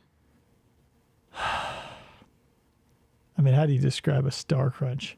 So a Star Crunch is like some sort of, I don't know if it's like a cookie or a cake or a brownie, but it's like a small disc that is then dipped in chocolate, rolled around in puffed rice, and then dipped in chocolate again. So it's like a crunchy, chocolatey, caramely sort of cake that has no specific reason to exist. But I loved the Funny Bones. Those were more, I would eat those like every day. Funny Bones were like peanut butter, right? Yeah, it was like a ding dong or like a yodel or whatever with peanut butter in the middle. Star Crunches were... Yeah. Ryan says, it's Rice Krispies and caramel molded into a patty and dipped in chocolate. Okay, so yeah, that was the thing that I was like not sure about, because I remember having a caramel flavor. 'Cause don't get me wrong, it's not like I was turning that shit down in the 80s. When I go to my cousin's house and there is just a closet full of Pop-Tarts, cereal, Star Crunch, and every other piece of trash food that, who makes that shit? Dorito, Frito-Lay? What wasn't there? Isn't there like a candy bar, or there was one or something that was like this? It was caramel and rice puffs in the middle with chocolate around it. Ryan, 100 Grand? Yeah. Still exists. Okay, I couldn't think of what it was called. I like those. The Hot Wheels Railroad Freight Yard set. Whoa. To your child, it's real. What? Even if you can, fold it up and put it away. As if, seriously, right? Have a kid and then feel like you can fold up and put anything away. Star Crunch is a flat 100 grand. Right? But that's the thing. I want to say that's kind of a lie, because I feel like the middle was something more than just caramel. Like when I would bite into a Star Crunch, it would be like a caramel or something cookie or whatever. There was like a flour component. Saying, look it up. It's time you were tempted with a taste of nuts and honey. Hulk Hogan doesn't eat nuts and honey. He stars in sex videos where he talks about how he ate too much sushi, brother. Star Crunch cookies, a soft and chewy cookie topped with caramel and crispy rice and coated with fudge. Right, so it was a cookie. I think the cookie is probably a chocolate cookie with caramel. But it's like a layup, right? I mean, I don't want to talk about Star Crunch anymore. They had an ice cream, too. That's better than a pie slam. Undefeated. And still champion. I love Honey Nut Cheerios. Man, do you guys ever look back at like the old ways and go like, how did you find that entertaining? Like sometimes when I was a kid, my grandmother would show me old movies. So I came across, some were good and some were like, what the fuck? Like when my grandparents, my grandma Rita showed me Those Magnificent Men and Their Flying Machine. I was like, great, it's a totally acceptable movie for me as a child. But then some things you go like, how was that entertaining? Because I remember seeing a movie, feature film. It was like an hour or less, and like a solid 35 to 40 minutes of it was just ice skating. Yeah. It was like back in the 40s when they had like, moving pictures was still a novelty. And they go, whoa, this is a moving picture of an ice skater. And sure, like when ice skating was something that wasn't easily available to everybody and motion pictures were like a brand new-ish thing within 20 years, you'd gladly pay your 5 cents to watch someone ice skate for 45 minutes out of 60.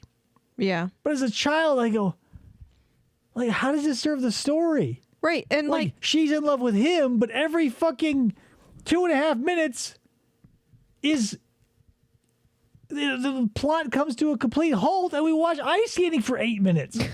When I this is a little bit different, but I dated a guy when I was in college, and his ice skater.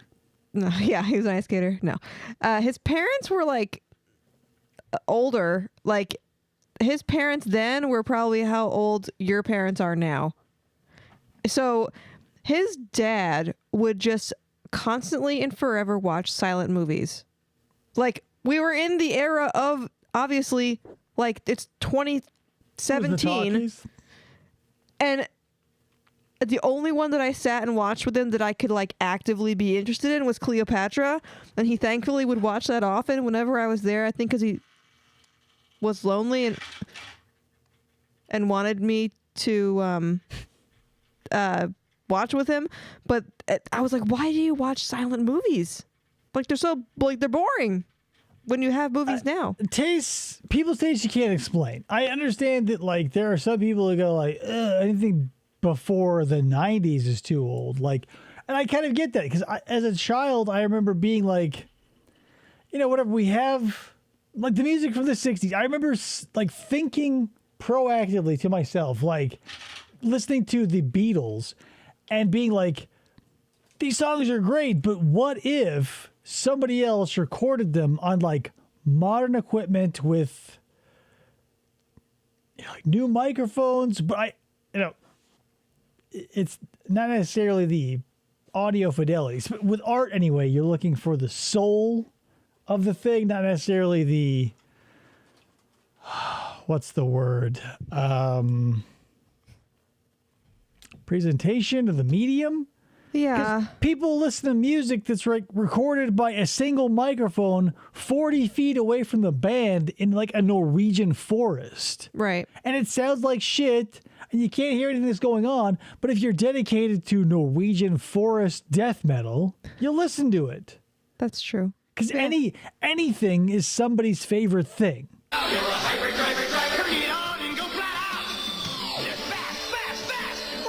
Really quick, Ryan, you remember this. Remember those cars that I think they were pullback and release cars, but you would put a penny into the back of them to make them do wheelies or whatever? I remember that being I was like, whoa, a car you can put a penny in. And I was just like, I've got pennies because those are the one thing I had a ton of access to as a child because they were all over the place on the ground. People would give them to you as a child. You go, here's the money, here's a penny. I go, whoa. That was a penny now. My kid, who knows? Racing at hyper speeds on their high-performance track set. Batteries not included. You're a hyper-driver. Feel those hyper-tire speeds. You're a hyper-driver. You've got the speed to win.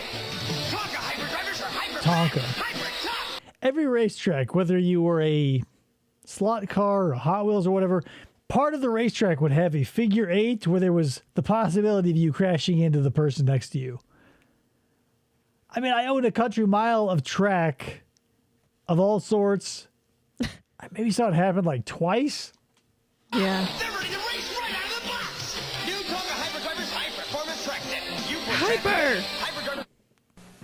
Attenzione! If he wasn't ready to drive right out of the box, Accent with new Chef Boyardee. What is it? Hamburger Italiano. Dinners you make with hamburger for an authentic Italian taste. New Chef Boyardee Hamburger Italiano. Mangi. then the hamburger helper glove came in and crushed his ass. I can tell, Brenda. You're the kind of babysitter with the sensitivity and intelligence. So let me see You guys remember the names we talked about on the last show? Brenda was one of them. Mm-hmm. beneath these new swirls from Jello pudding snacks. Not because swirls are butterscotch, vanilla, and chocolate pudding in a cup, but because I have this medical condition, and it's aggravated by a lack of Jello pudding in my diet. And if I don't make it, I want you to have my dog. New butterscotch, vanilla, and chocolate swirls from Jello pudding snacks.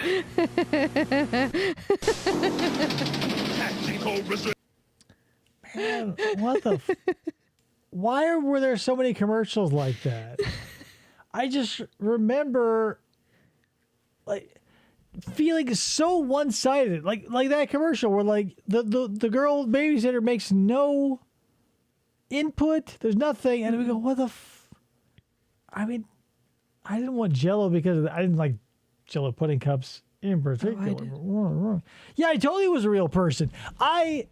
Look into it at your own peril. But the Chef Boyardee was like a real dude. He's kind of like the Colonel Sanders of the canned Italian food world, where like he was a dude who really, was invested in the quality of his product. But like him, Dave Thomas, all these other people who were invested in the quality of their product, as soon as they were dead and or bought out, it was like, hey, guess what? It's red slop. Yep. Cobra's really tough, you know, and Cobra's up to something that's a G.I. Joe. Cobra! Cobra blew up the bridge. Bridge layer to the rescue. The ice back to look at you. Introducing the new Joes, Barbecue and Shipwreck. We're gonna start Cobra this time. Barbecue. G.I. Joe Bridge Layer comes with driver, or Striker comes with driver. Other figures and equipment sold separately from Hasbro. Cobra Ninjas, the Joes unleash new Shadow Ninjas, masters of invisibility. I mean, they changed color. It's not invisible. The only thing that G.I. Joe figures were good for, and I feel like maybe this is one of those things where like I go, you guys know what I'm talking about? And maybe I actually do, because this is one of those things where nobody has ever said, no, I never did that. So if this happens, you're the weirdo, okay?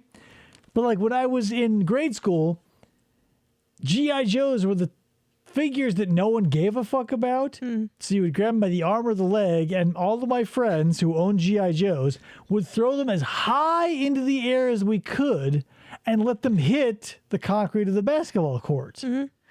Now, this wasn't like verbally expressed, but we were all hoping for it. What we wanted to happen was for their hips to blow apart, for that rubber band to come unhooked from the eye bolt in their pelvis, and for their legs, pelvis, and torso to fly off in disparate directions. Or, if by the end of recess they weren't breaking, you'd hold them by the torso, by the legs, and do like a little corkscrew. Yeah, and make their hips dance like a belly dancer. If you didn't do that, you're a fucking replicant. Dunk them in warm water, invisibly concealed. Douse them with cold, true colors revealed. But Cobra's got Shadow Ninjas of their own. Stealth warriors with fast-action ninja moves. They've got karate kicks and secret ninja tricks. I mean, if they're studying ninjutsu, they would have 0 karate kicks. Unbeatable, really deadly. Shadow Ninjas. G.I. Joe and Cobra Shadow Ninjas sold separately. Color change takes 30 seconds. Incredible Shadow Ninja action. Color change takes 30 seconds. Whoa! It's an extreme way to say that it's going to take a while, kids, so be patient. And you might forget about it in the freezer. Go, Joe! Oh my God! It's happening, people. Is this Name juicy that fruit? tune. Yeah, the strains of that. Listen, I'm not going to interrupt this anymore. We're just going to sit through it and enjoy the purity. Get your sea shine up, grab a stick of juicy fruit. The taste is gonna move you up, move you out. The taste is gonna move you when you pop it in your mouth. Juicy fruit is gonna move you. It's got a taste that gets right through you. Juicy fruit, the taste is gonna move you. Okay, so even though that was not the lyrics I'm most familiar with, God, does that scratch an itch. Boy, oh boy. They changed the 5 lyrics. years. Obviously, it's been 7 years, Marty.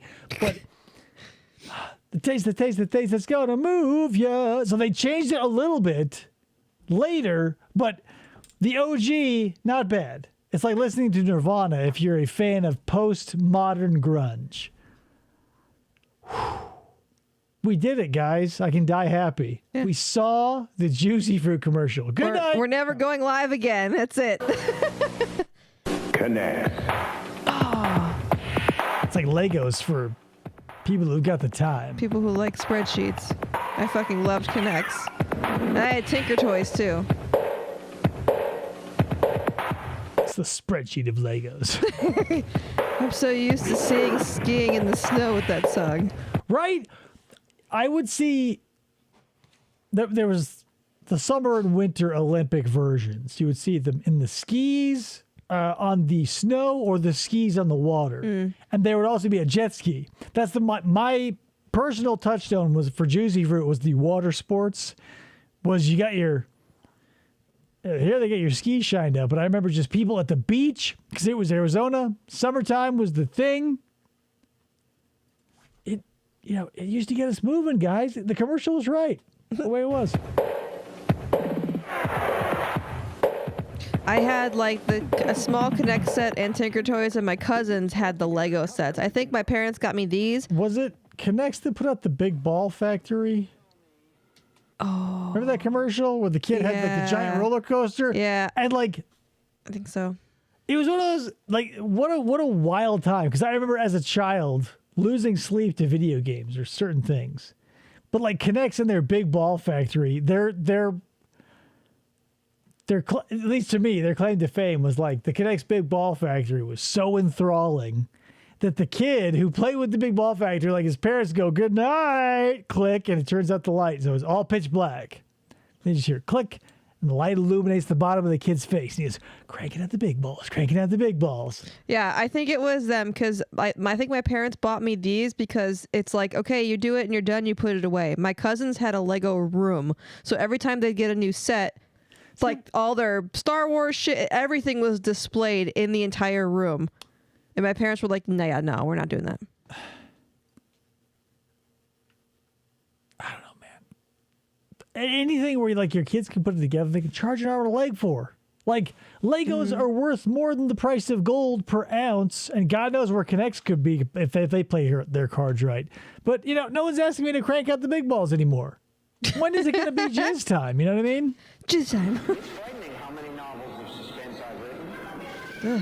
Who is this? When I'm not recognized, it just kills me. So instead of saying I wrote Carrie, I carry the American Express card. I do a shit ton of cocaine and tell interviewers that I have the heart of a child under my bed. Yeah. Man.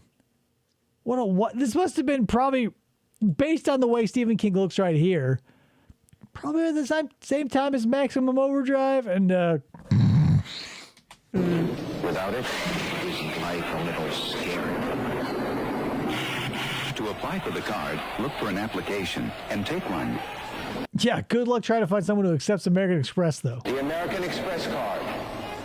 Doors fall without it. There's a place where Christmas dreams come true. The Kmart Toy Store. Look inside and see what we've got. All the great new toys you and your kids will love a lot. Two things I miss. I miss Kmart, and I miss Judith Hogue, the original April O'Neil, bringing hot chicken noodle soup, or maybe it was tomato, doesn't matter, to her son, who had turned into a snowman. We've got cars and trucks and helicopters. That should come as Cars no surprise. and trucks and helicopters. And We've got it all. dolls and phones and board games for kids of every size. Sorry. With Hasbro, Bradley, Mattel, Kenner, Fisher-Price, and Ideal. All the makers you've come to trust. We've been stocking up with a big Christmas rush. But before any of those toys make it to the shelf, we give them something very nice. We pick them up and give them a low Kmart price. Christmas dreams can come true. It certainly happened before. And there's a place that makes the dreams real easy on you. The Kmart Toy Store. Doesn't it just feel like nobody knows what they're doing?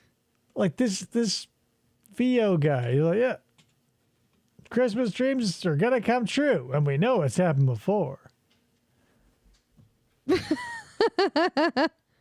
Like, it just felt like in the 80s and 90s we were spending so much unnecessary energy on like saying things that didn't make sense.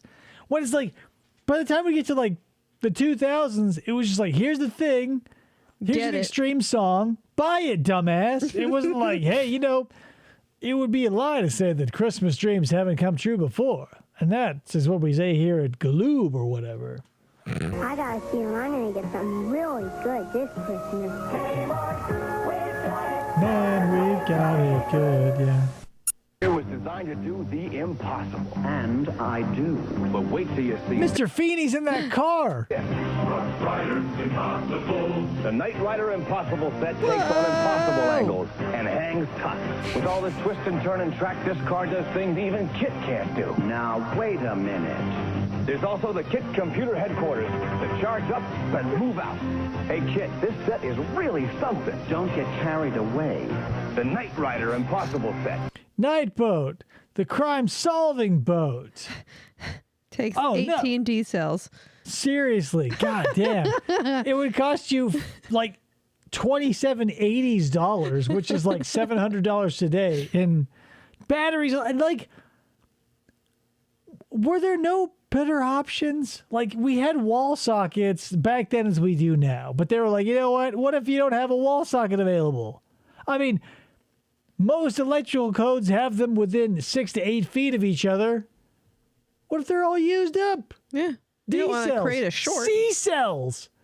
Let's make a battery the size of a 55-gallon drum that you have to throw into a toy for a child. From LJN. LJN. There's always a fjord or a canal. Christmas Eve with the Kodak disc. Someone got the family a Kodak disc. Just look at all the shots they're not gonna miss. Ow. There's never been a time Dudes. it's better than this to give someone the Kodak disc. Kodak did so many things that were, I mean, ahead of their time, technically. One of those, I don't know if the Kodak disc was necessarily ahead of its time, but it was, I don't know, man. So here's the thing. Film existed for a long time. You could get 24, 36 exposures, whatever, but it was a roll that it would take. So Kodak had this idea to make like a, oh God, what's the toy that you do the... Oh, It's red. Yep. It's the thing, and it swipes through the different pictures on the wheel. You motherfuckers. You know what I'm talking about, though. So, but that's what they did. They said, hey, we'll take our film, we'll make it into a disc, so that we take a picture, it just, like the something viewer, something... Viewfinder? Wasn't a viewfinder, that's what... Viewmaster. Viewmaster, thank you. So, like a Viewmaster rolling through a disc, thank you, Ryan, rolling through a disc, they go, well, instead of looking at pictures, what if you take them? And, like...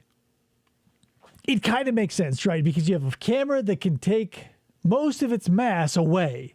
A roll of film is very large, massive in volume, and you have to have two areas, one for the canister and one for the film to go into that have to be essentially the same size.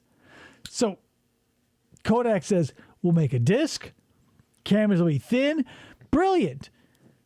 You get, here's the thing, if they had taken off and the market and the demand and the supply were there, it probably could have been cheaper. But you go, hey, here's a disc. Instead of 24 or 36 shots, you have 10 to 12. It costs a fuck ton more to process because Right. it's a brand new technology. Yeah. I have an undeveloped Kodak disc. It's over there with my vintage cameras. I found it in a Kodak disc camera. Where am I going to get it developed? Yeah. There's film out there. I've got rolls of film from when I was a kid that went undeveloped. I could probably go into a Walgreens or somewhere and get it done today. Maybe I have to send it off to Kit Cameras or whatever. Yeah.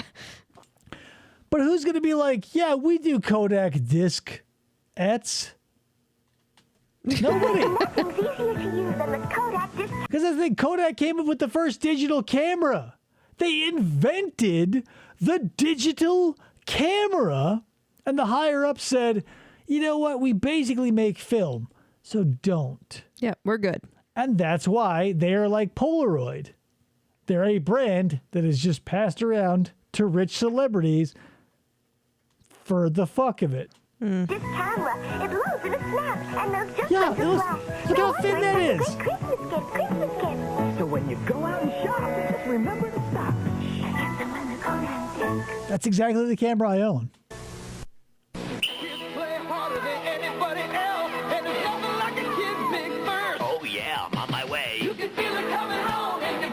I just bought myself a pair of roller skates. Oh, yeah.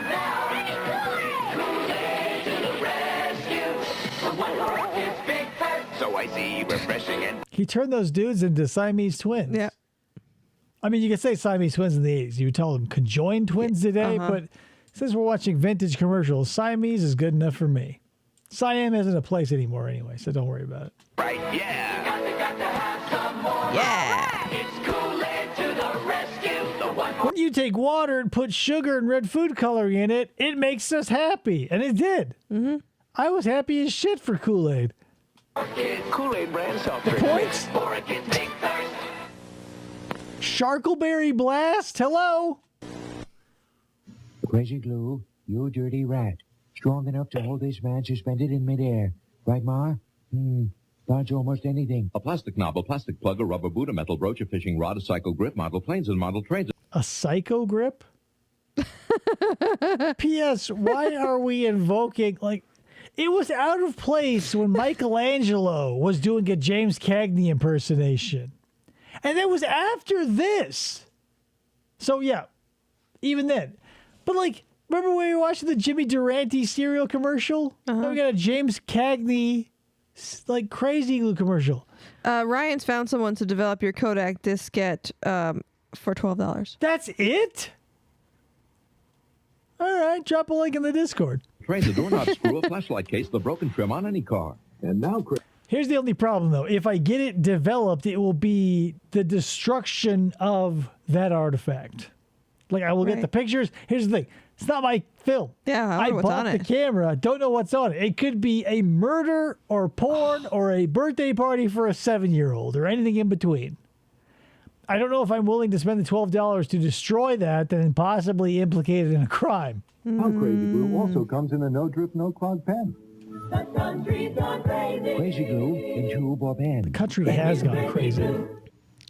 That guy's voice. At Apex Drug and Revco and participating A&P stores. Oh, Woolworth. 7-Eleven sold Crazy Glue? Why not? You gotta hear 'em, you gotta feel 'em, you gotta taste 'em to believe 'em.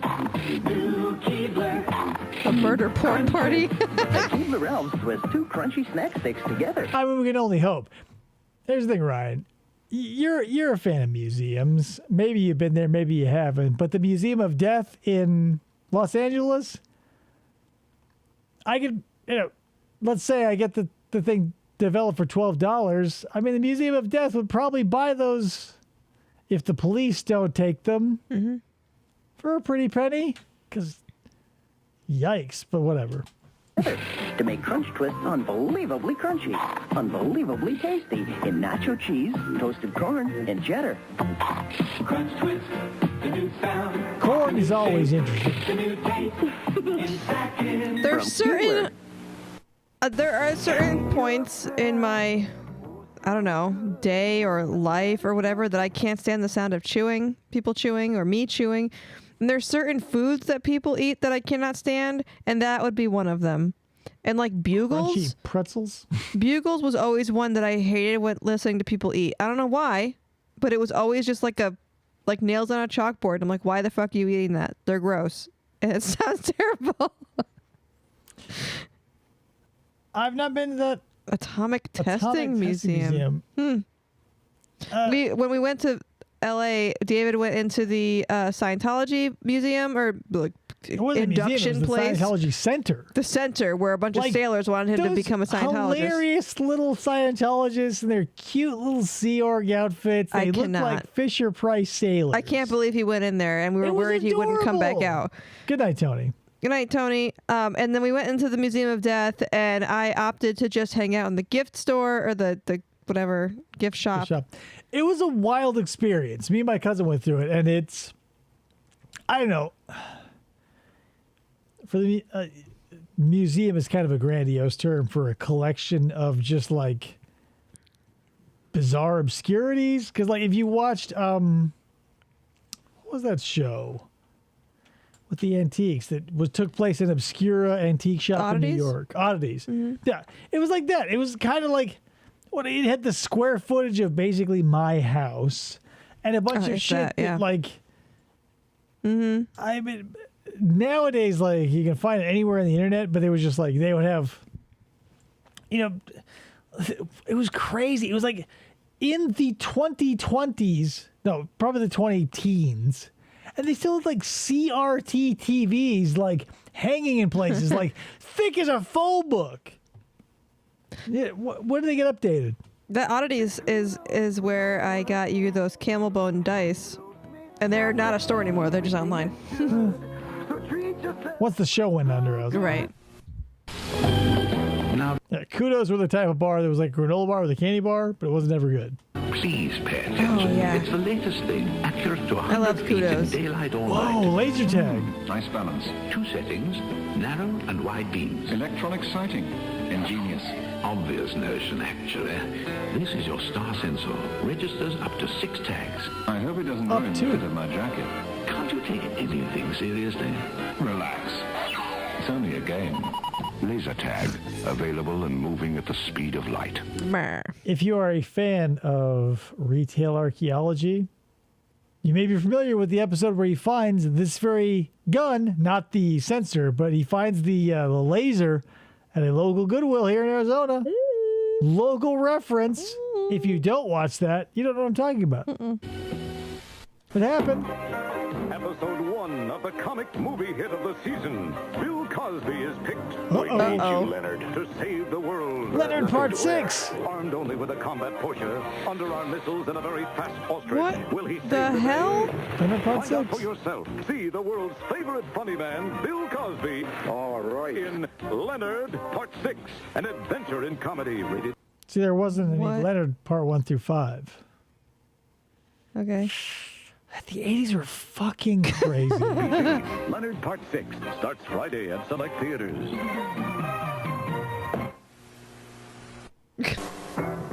Now observe Hippus hoppus rapionus. Common to urban areas, this species can be found on what they refer to as the street. They refer to as the street. Rappers are audibly recognized by the constant presence of a thunderous boom, whack, boom, boom, whack. Visually, they're identified by their large shoes and Levi's jeans and jackets. But They like chicken that tastes like old wood and peas that are also bad. Or, you know, stuff that doesn't happen to relate to the Sugar Hill Gang, because what, it's like 1991? with caution, they're wild creatures. Y'all don't realize how I feel. All I have to say to you is, man, just real. They were trying to sell Levi's to kids who like rap? Yeah, yeah. What a wild time. Like Levi's, a traditionally cowboy brand, to be like, hey, here's the thing, we'll have a white guy describe rap to the people who buy Levi's, other white people, as African Americans dance and have better hair than us. Perfect. The movies had Cosby as a spy called Leonard. The joke was, since he was a spy, the first 5 Leonard movies were classified. That's dumb. My only, I knew of Leonard Part 6 before this, but when Comedy Death Ray and then became Comedy Bang Bang, when John Daly was Bill Cosby Bukowski, he brought up Leonard Part 6. But, whatever. Who's going to watch that now? Well, a Tarnished Legacy. And even before the Tarnished Legacy. Leonard Part 6? Watch that. Oh, no. He-Man. He-Man sold separately. Hi, old friend. Hi. He-Man, he's your friend? Friend and ally. He's just kind of weird sometimes. Oh, in specially marked packages, Man-E-Faces comes with 5 extra weapons. He-Man and Man-E-Faces each sold separately. Part of the Masters of the Universe collection. From Mattel. Don't forget to stay here in the white void. Throughout time, people have asked, which came first, the chicken or the egg? Maybe it was a Manglore, like Manglore Demon. You can pretend to hatch Manglore Dragon and Manglizard. You can pretend. I can't. Apparently. My pretend is broken. You can't pretend. All you have to do is pull the toy egg apart, so you can pretend that.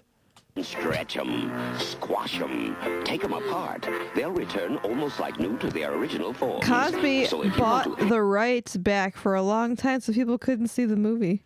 I believe that. So nobody saw it at all, probably. I mean, you can probably find it on Tubi or whatever now because it's probably free. But Yeah, there are very few instances of that happening. This is the only other one that I can think of, aside from George Lucas trying to collect and destroy all of the copies of the Star Wars Holiday Special. Oh. See how well that worked? To hatch up some fun, you can crack open a mango. Yeah, he looks like just like Gary Busey, right, Krista? The mangoes, Totally. mango demon, mango dragon, and mango lizard, each sold separately from Ideal. Y'all are a bunch of buttholes. I have just 30 seconds to show you An ideal toy. Mantech robot warriors interchange. 30 seconds to show you more than 1 million different combinations. Solitaire 30 seconds for more than 1 million? Yep. That's over 250,000 a second. I'm bad at math. head on Lasertech or Megatech's legs on Terratech's Whoa, body. whoa, And 1 million whoa. combinations? Impossible. It would take 10 It's like the days. Borg. Every part of every Mantech figure It would can be take attached 10 to every days? other Mantech figure to make wild new creations. There are 6 Mantech robot He's like a warriors, young each Gary sold Busey. separately. I can because I I can. created it. Imagine what you can create from Mantech from Remco. Kellogg's Talking Krispies present Barney. Why so blue, Barney? Kellogg's Talking Krispies. Guys, where are we? Colorful balloons on a rainy day. He looks so deflated. Maybe if you sold more than one color? Mm-hmm. I mean, not for nothing, but did you specifically ask for only blue? One of our crispy cereals might help. Let's see. Marshmallow Krispies. Perfect. Hey, bright colored marshmallow. Hey! It's time to put life frosted. Cocoa. Is that the Dunkin' Donuts guy? It kind of looks like him. Breakfast. Look at how many Rice Krispies there were. That's fucking crazy. With Barney around, who needs rain? Where did he get all of those other colored balloons? Been around for over 70 years. I remember getting one when I was just about Johnny's age. But today there's a whole new generation of erector sets. This one's called the Max Steel Erector Construction System. I My set's getting an erector right now. call it the future. And after Max is built, he can Doesn't this feel a little bit like the old the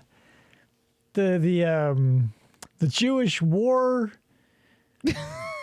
What's it called? He's not a war criminal. He was like in Monster Squad, the old guy who they think is like the bad guy, but he's like just a Jewish guy who like lived through the Holocaust, and he's just creepy because they go try and fight the Wolfman and Dracula and Frankenstein, and they're like, hey, let's go see the old guy. And he goes, oh, time is almost done. And he's like serving him pie.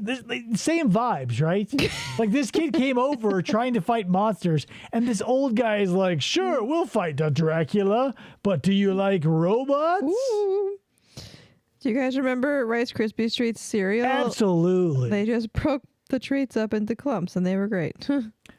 But it was different though, because in the box of cereal, old guys got nards, Ryan knows. For whatever reason, they were able to make the cereal taste like Rice Krispies Treats, but the Rice Krispies Treats they made, they adulterated with coconut oil, because I assume it was a cheaper fat than butter. And so they constantly tasted like coconut. And you go, is this what a Rice Krispie treat tastes like in Hawaii?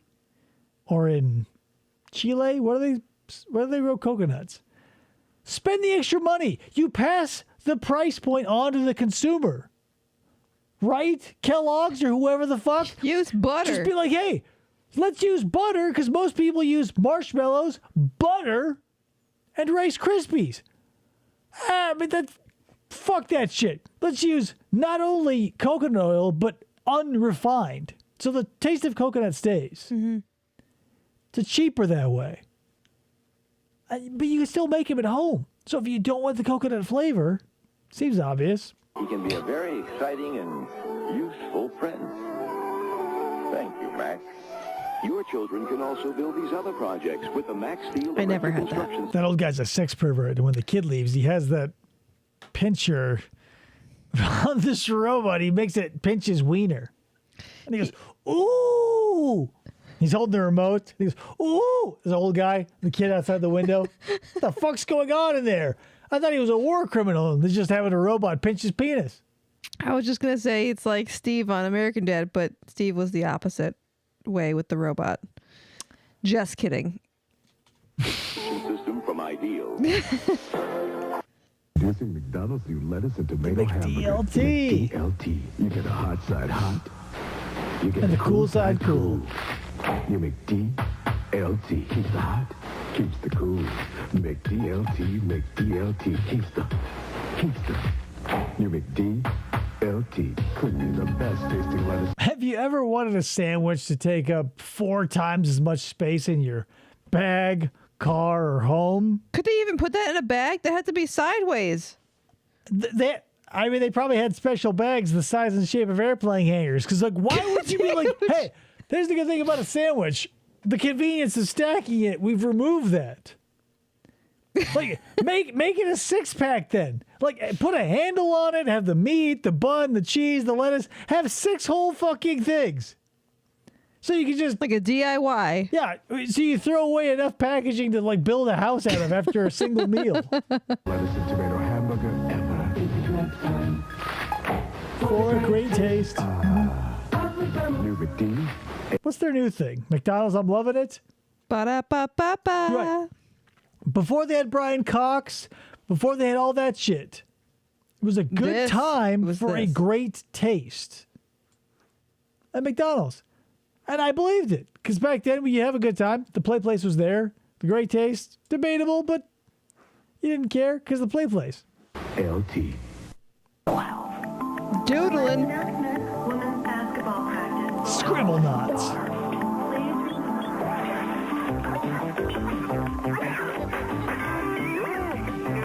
Oh my God, why do I remember this creepy Bart character commercial?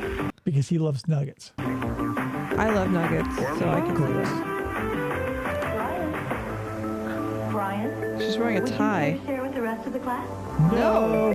P.S. really quick. Not a P.S. because it's not going to be post anything. We're going to keep going.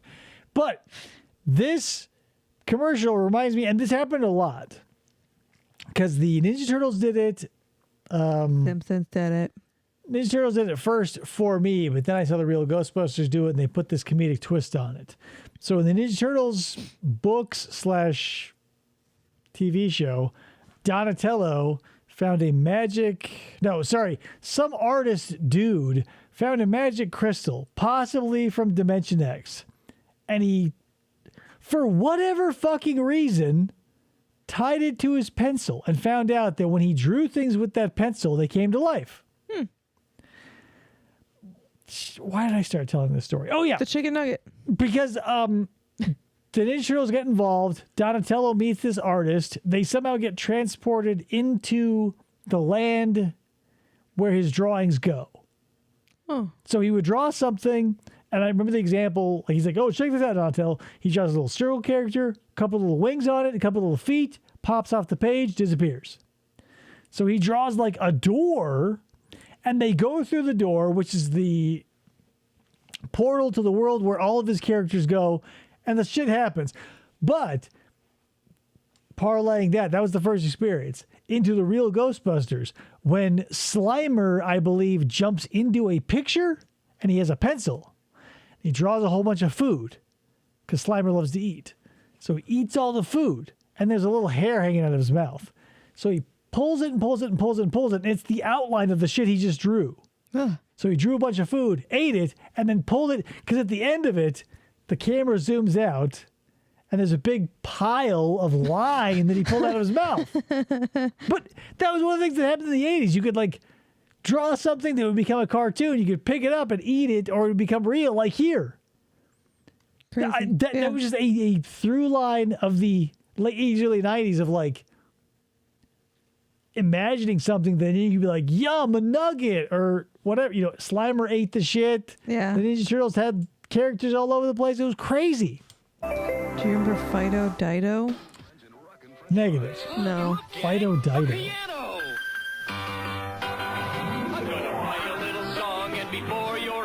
Elton Ron. Nold McDonald. Old. Do you remember Harold and the Purple Crayon? Do you remember the yellow brick arches from, what was his name? Elton Ronald McDonald? McDonald's by guys. No rock and Philadelphia freedom. And wait till you see what all the music's about. I'd like you to meet our triple surprise McDonald's Fry Girls with those golden French fries. Love McDonald's.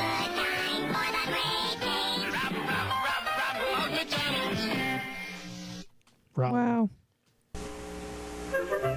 When you're out shopping for the best this busy holiday season, don't Velveeta. forget McDonald's Chicken McNuggets. McNuggets Welcome to the McDonald's Power Hour. come from only the best cuts of chicken. Plump, tender breast. Just imagine the background of any McDonald's where just some 16-year-old. Ah! What is that? Is that Fido Dido, Ryan? I haven't. Yeah, Ryan, can you see the thing that I saw that you... He just sent it to me. Oh, I thought you were just like, you looked it up. This person kind of looks familiar, but he also kind of looks like a Doug character. In what you mean to say pencil. he looks like a Pepper Ann character. Thank you, and good night. Or juicy thigh. Pepper At Ann, McDonald's, Pepper we know Ann. when you use the best cuts of chicken. Yeah, she's one in a million. Yeah. You get Then you're the right. best That's nugget. yes. I was thinking McDonald's of Yeah. Pepper Ann. Chicken McNuggets. I know I'm right. You don't have to tell me. I know I'm right, whether you know I am or not. And I'm never It's right. just the problem whether is he thinks no I'm one right ever or wants not. to admit it. I'm always right. No one will give me the satisfaction of saying yes, so I have to keep being right and going unfulfilled by no one acknowledging it. He was co-created by the person who made Pepper Ann. Yeah, do you know how I knew that? I have fucking eyes. I am one of the most intuitive people on the planet. You know, if Deanna Troy were a real person, we'd have a run for our money here. I But love her. hello? I know what's going on. Why would anyone believe me? It's a good time For a great taste at McDonald's. Here we go again. Okay, I did, of all the McDonald's characters, the Hamburglar, Grimace, Birdie, the Fry Kids, take or leave them all. Burn them all in hell. I don't give a shit. Throw them on a fire. Keep the nuggets. They're adorable. They were adorable. Not only that, but like they would jump into these little sauce packets and they were all different. They eat like right, but the problem was, and maybe you know the lore behind it, but McDonald's had to eventually what's the word? Winnow their stable of characters because they essentially took HR Puffinstuff's gimmick and they got sued into the Stone Age. Oh, really? Yeah. Like HR Puffinstuff was a thing and McDonald's was like, oh, well, let's just rip that off and had like Mayor McCheese and it was basically an HR Puffinstuff ripoff. So Sid and Marty Krofft were like, don't do that. And so that's why you see less and less at the time. Like as a kid, I remember seeing a decent cast of McDonald's characters, but by that time, Mayor McCheese and the cop guy was gone. We had Birdie, Grimace, the Fry Kids, and the Nuggets, and the Hamburglar. And the Hamburglar, yeah. But Birdie, Gonzo, Hamburglar, Gonzo, Grimace, every once in a while, McNuggets, Gonzo, Fry Kids, not even a memory. Here we are. That's so funny that we're talking about Birdie now. When Tony recently texted me with the Birdie pop figure and was like, "Were we just talking about this?" 20-pack, the life of any holiday party. Fido Dido doll? Golden brown is your color. I'm hearing. I'm trying to find my Discord again. And P.S. like all the Nuggets at this point in time are the exact same shape, right? I don't know if this predates the 4 official shapes of like the egg, the boot, and they all have names. It's back when they were just Nuggets. They're like, hey, we'll just make all the same shape. Because why would you care otherwise? Party. It's a good time. What a great day. Party. That's all you 20-packs ever think of. Time Are the 6-packs the downers? 50 cents each, or a book of 10 for $5. Another McDonald's commercial. And Ryan, another one. Did you know this was happening? I've seen her here. Oh my God. That's a terrifying looking doll. Yikes. Fido Dido. That's very 90s. It's like I sewed it together. But I don't You're sew. ruining this old person commercial. They're probably ordering more than coffee, which is all they do today. And I don't know what's happening because you're talking about Fido Dido. They're going to get an apple pie.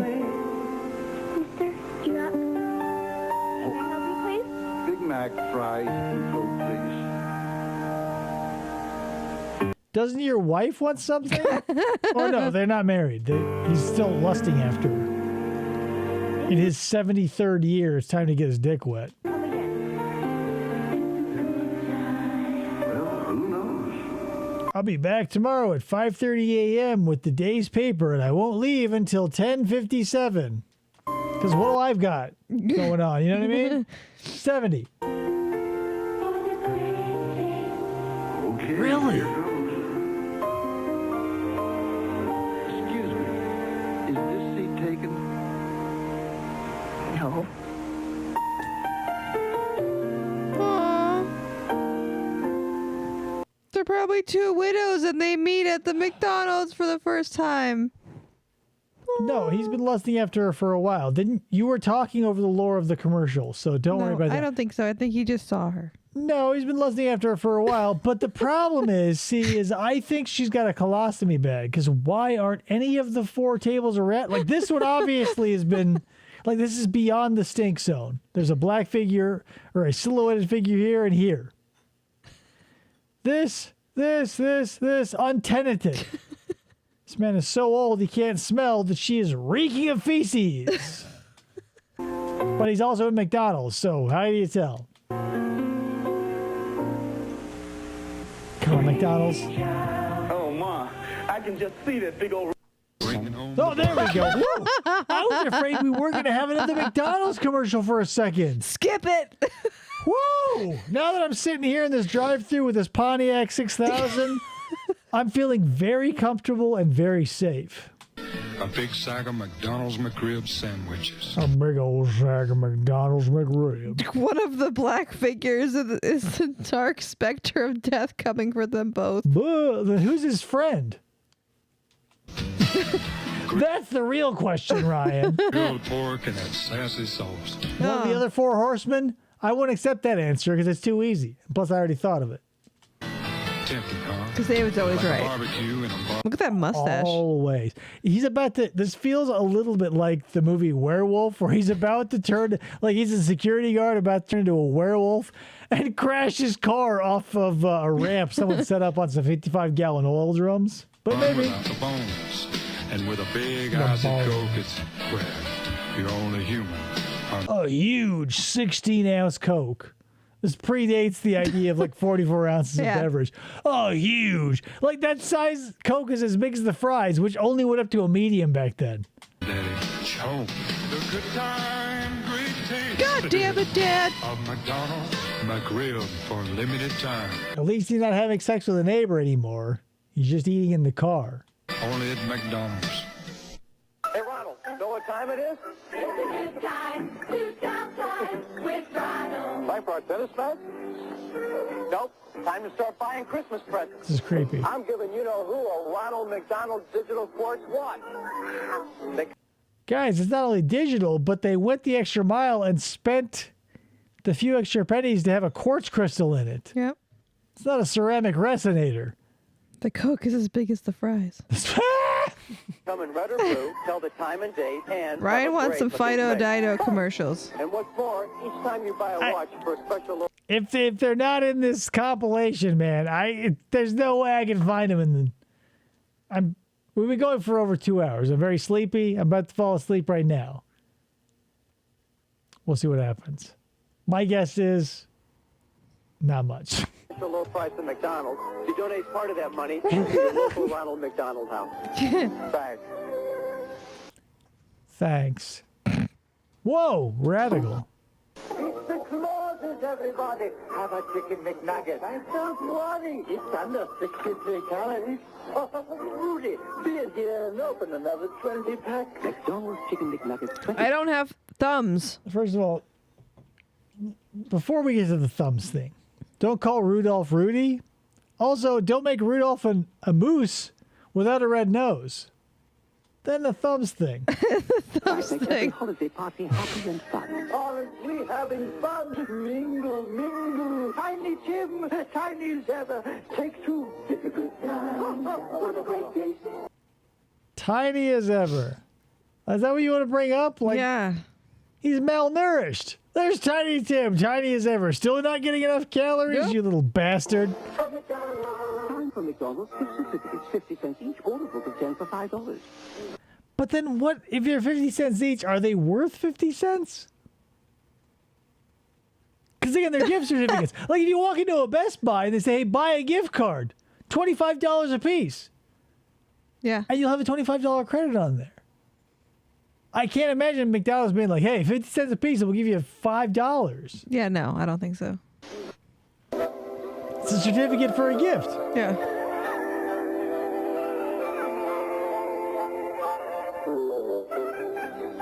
There's something about the organic, and I use that word sparingly, or rather loosely, but like the organic distortion of VHS tapes on sound.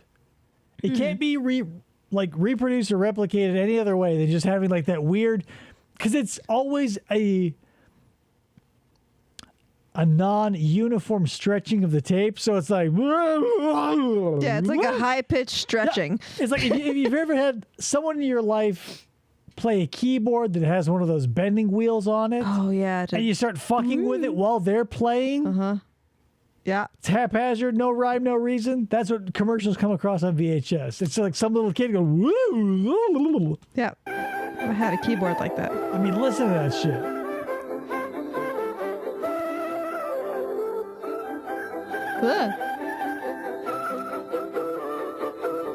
Man, like live action and animated stuff always creeped me out when I was a kid. I hated Pete's Dragon so much because of that. It was so creepy. It never bothered me. The only thing that bothered me is like that it really hinges upon the actor in the scene, because the animated character is going to come off as like stiff at best, because anything they interact with is going to be moving around the actual space on like a string or a rod. Like a ball on a stick. Right. But it depends on the person interacting with that non-entity. Mm-hmm. Yeah, it was, yeah, no. Because I don't, it just feels weird that like, because watching old, like watch Pluto TV every once in a while. Check out their classic TV channel and see what acting was like from like 1950 to 1970. It was exactly that. It was acting. Nobody acted like a normal person. They acted like they were in a role. Yeah. So anyone from Have Gun Will Travel to Three's Company is not a human, but a caricature and or a press board representation of a human who is acting like a cowboy or, you know, a 70s, possibly gay to stay in the... That's the thing. I never understood, because I'm not into Three's Company lore necessarily, but I don't understand why John Ritter had to pretend to be gay to live with Joyce DeWitt and Suzanne Summers, later replaced by who knows. But like how progressive was Don Knotts back in those days? If he's like, hey, sure you can live with ladies as long as you're gay. What? Yeah. Ugh.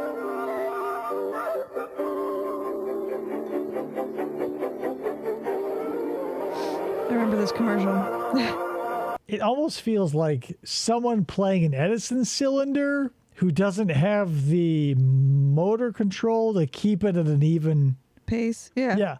Like, you know, have you ever been to like in some historical event where they're playing or experiencing some old type of media and the person behind it is like a volunteer and therefore an octogenarian, and they go, would you like to hear an Edison cylinder? And it's like,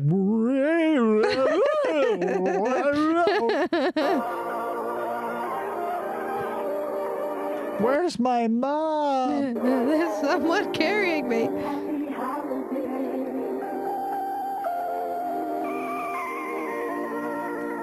Yikes, that was a rough one. Thanks, Aunt Martha. Nope, not believable. Try. Thanks. Come on, give these kids some fucking McDonald's gift certificates. Yeah. Fill out put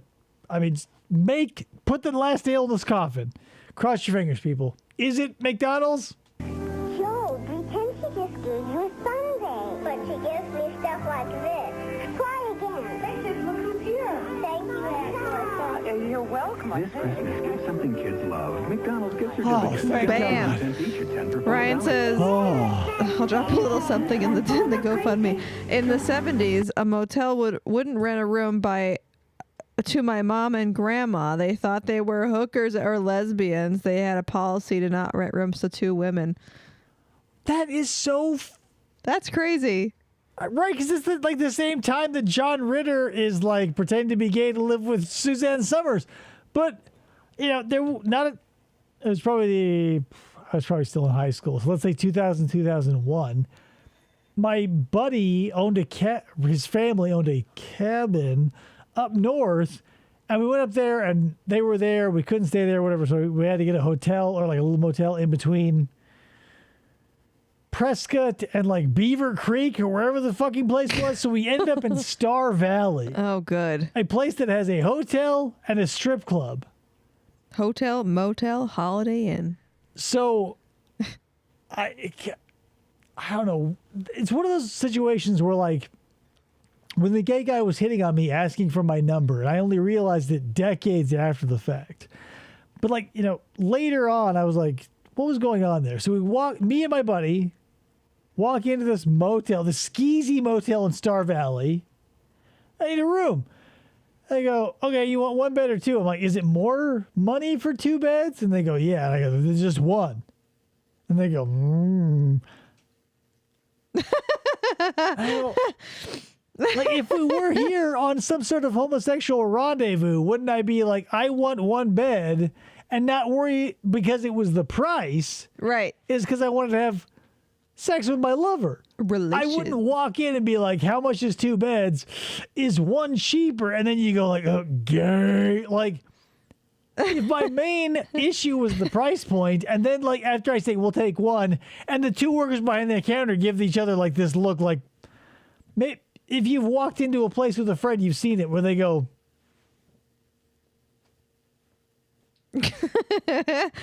one bed for two males. Fucking break.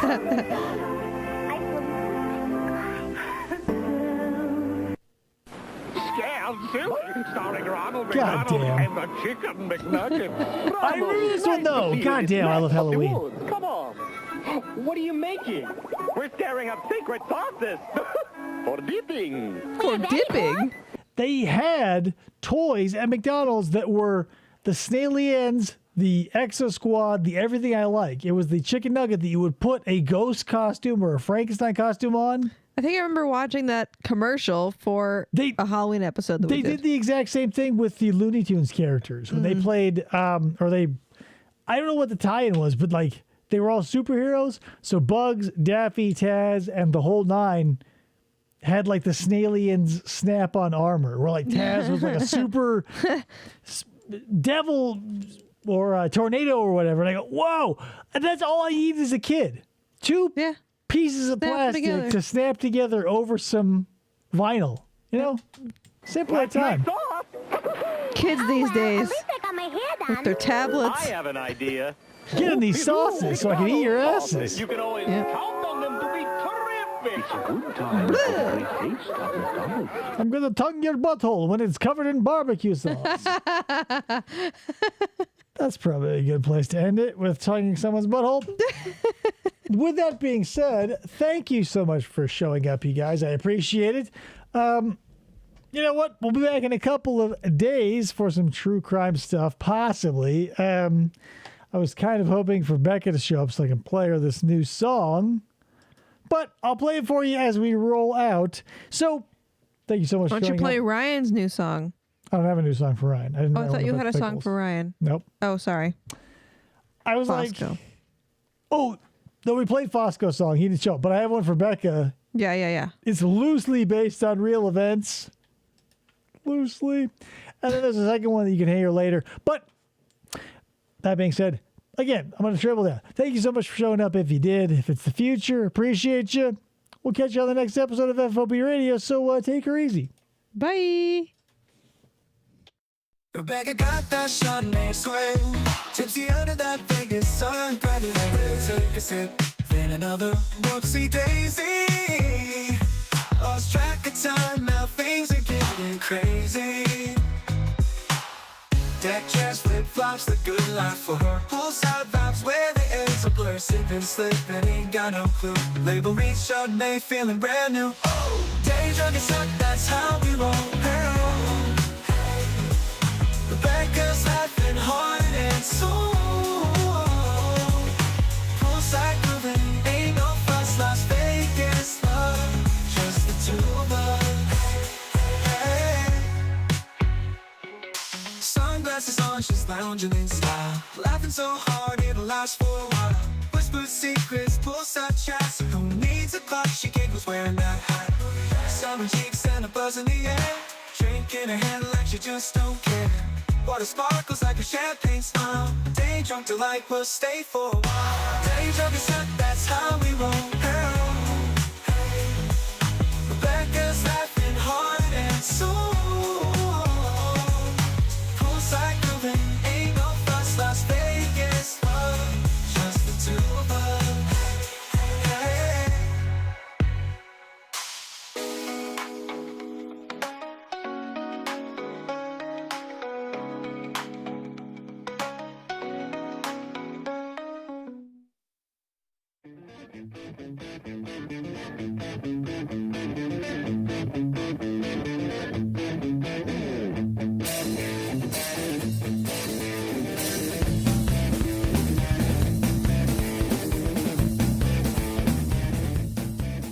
For the try to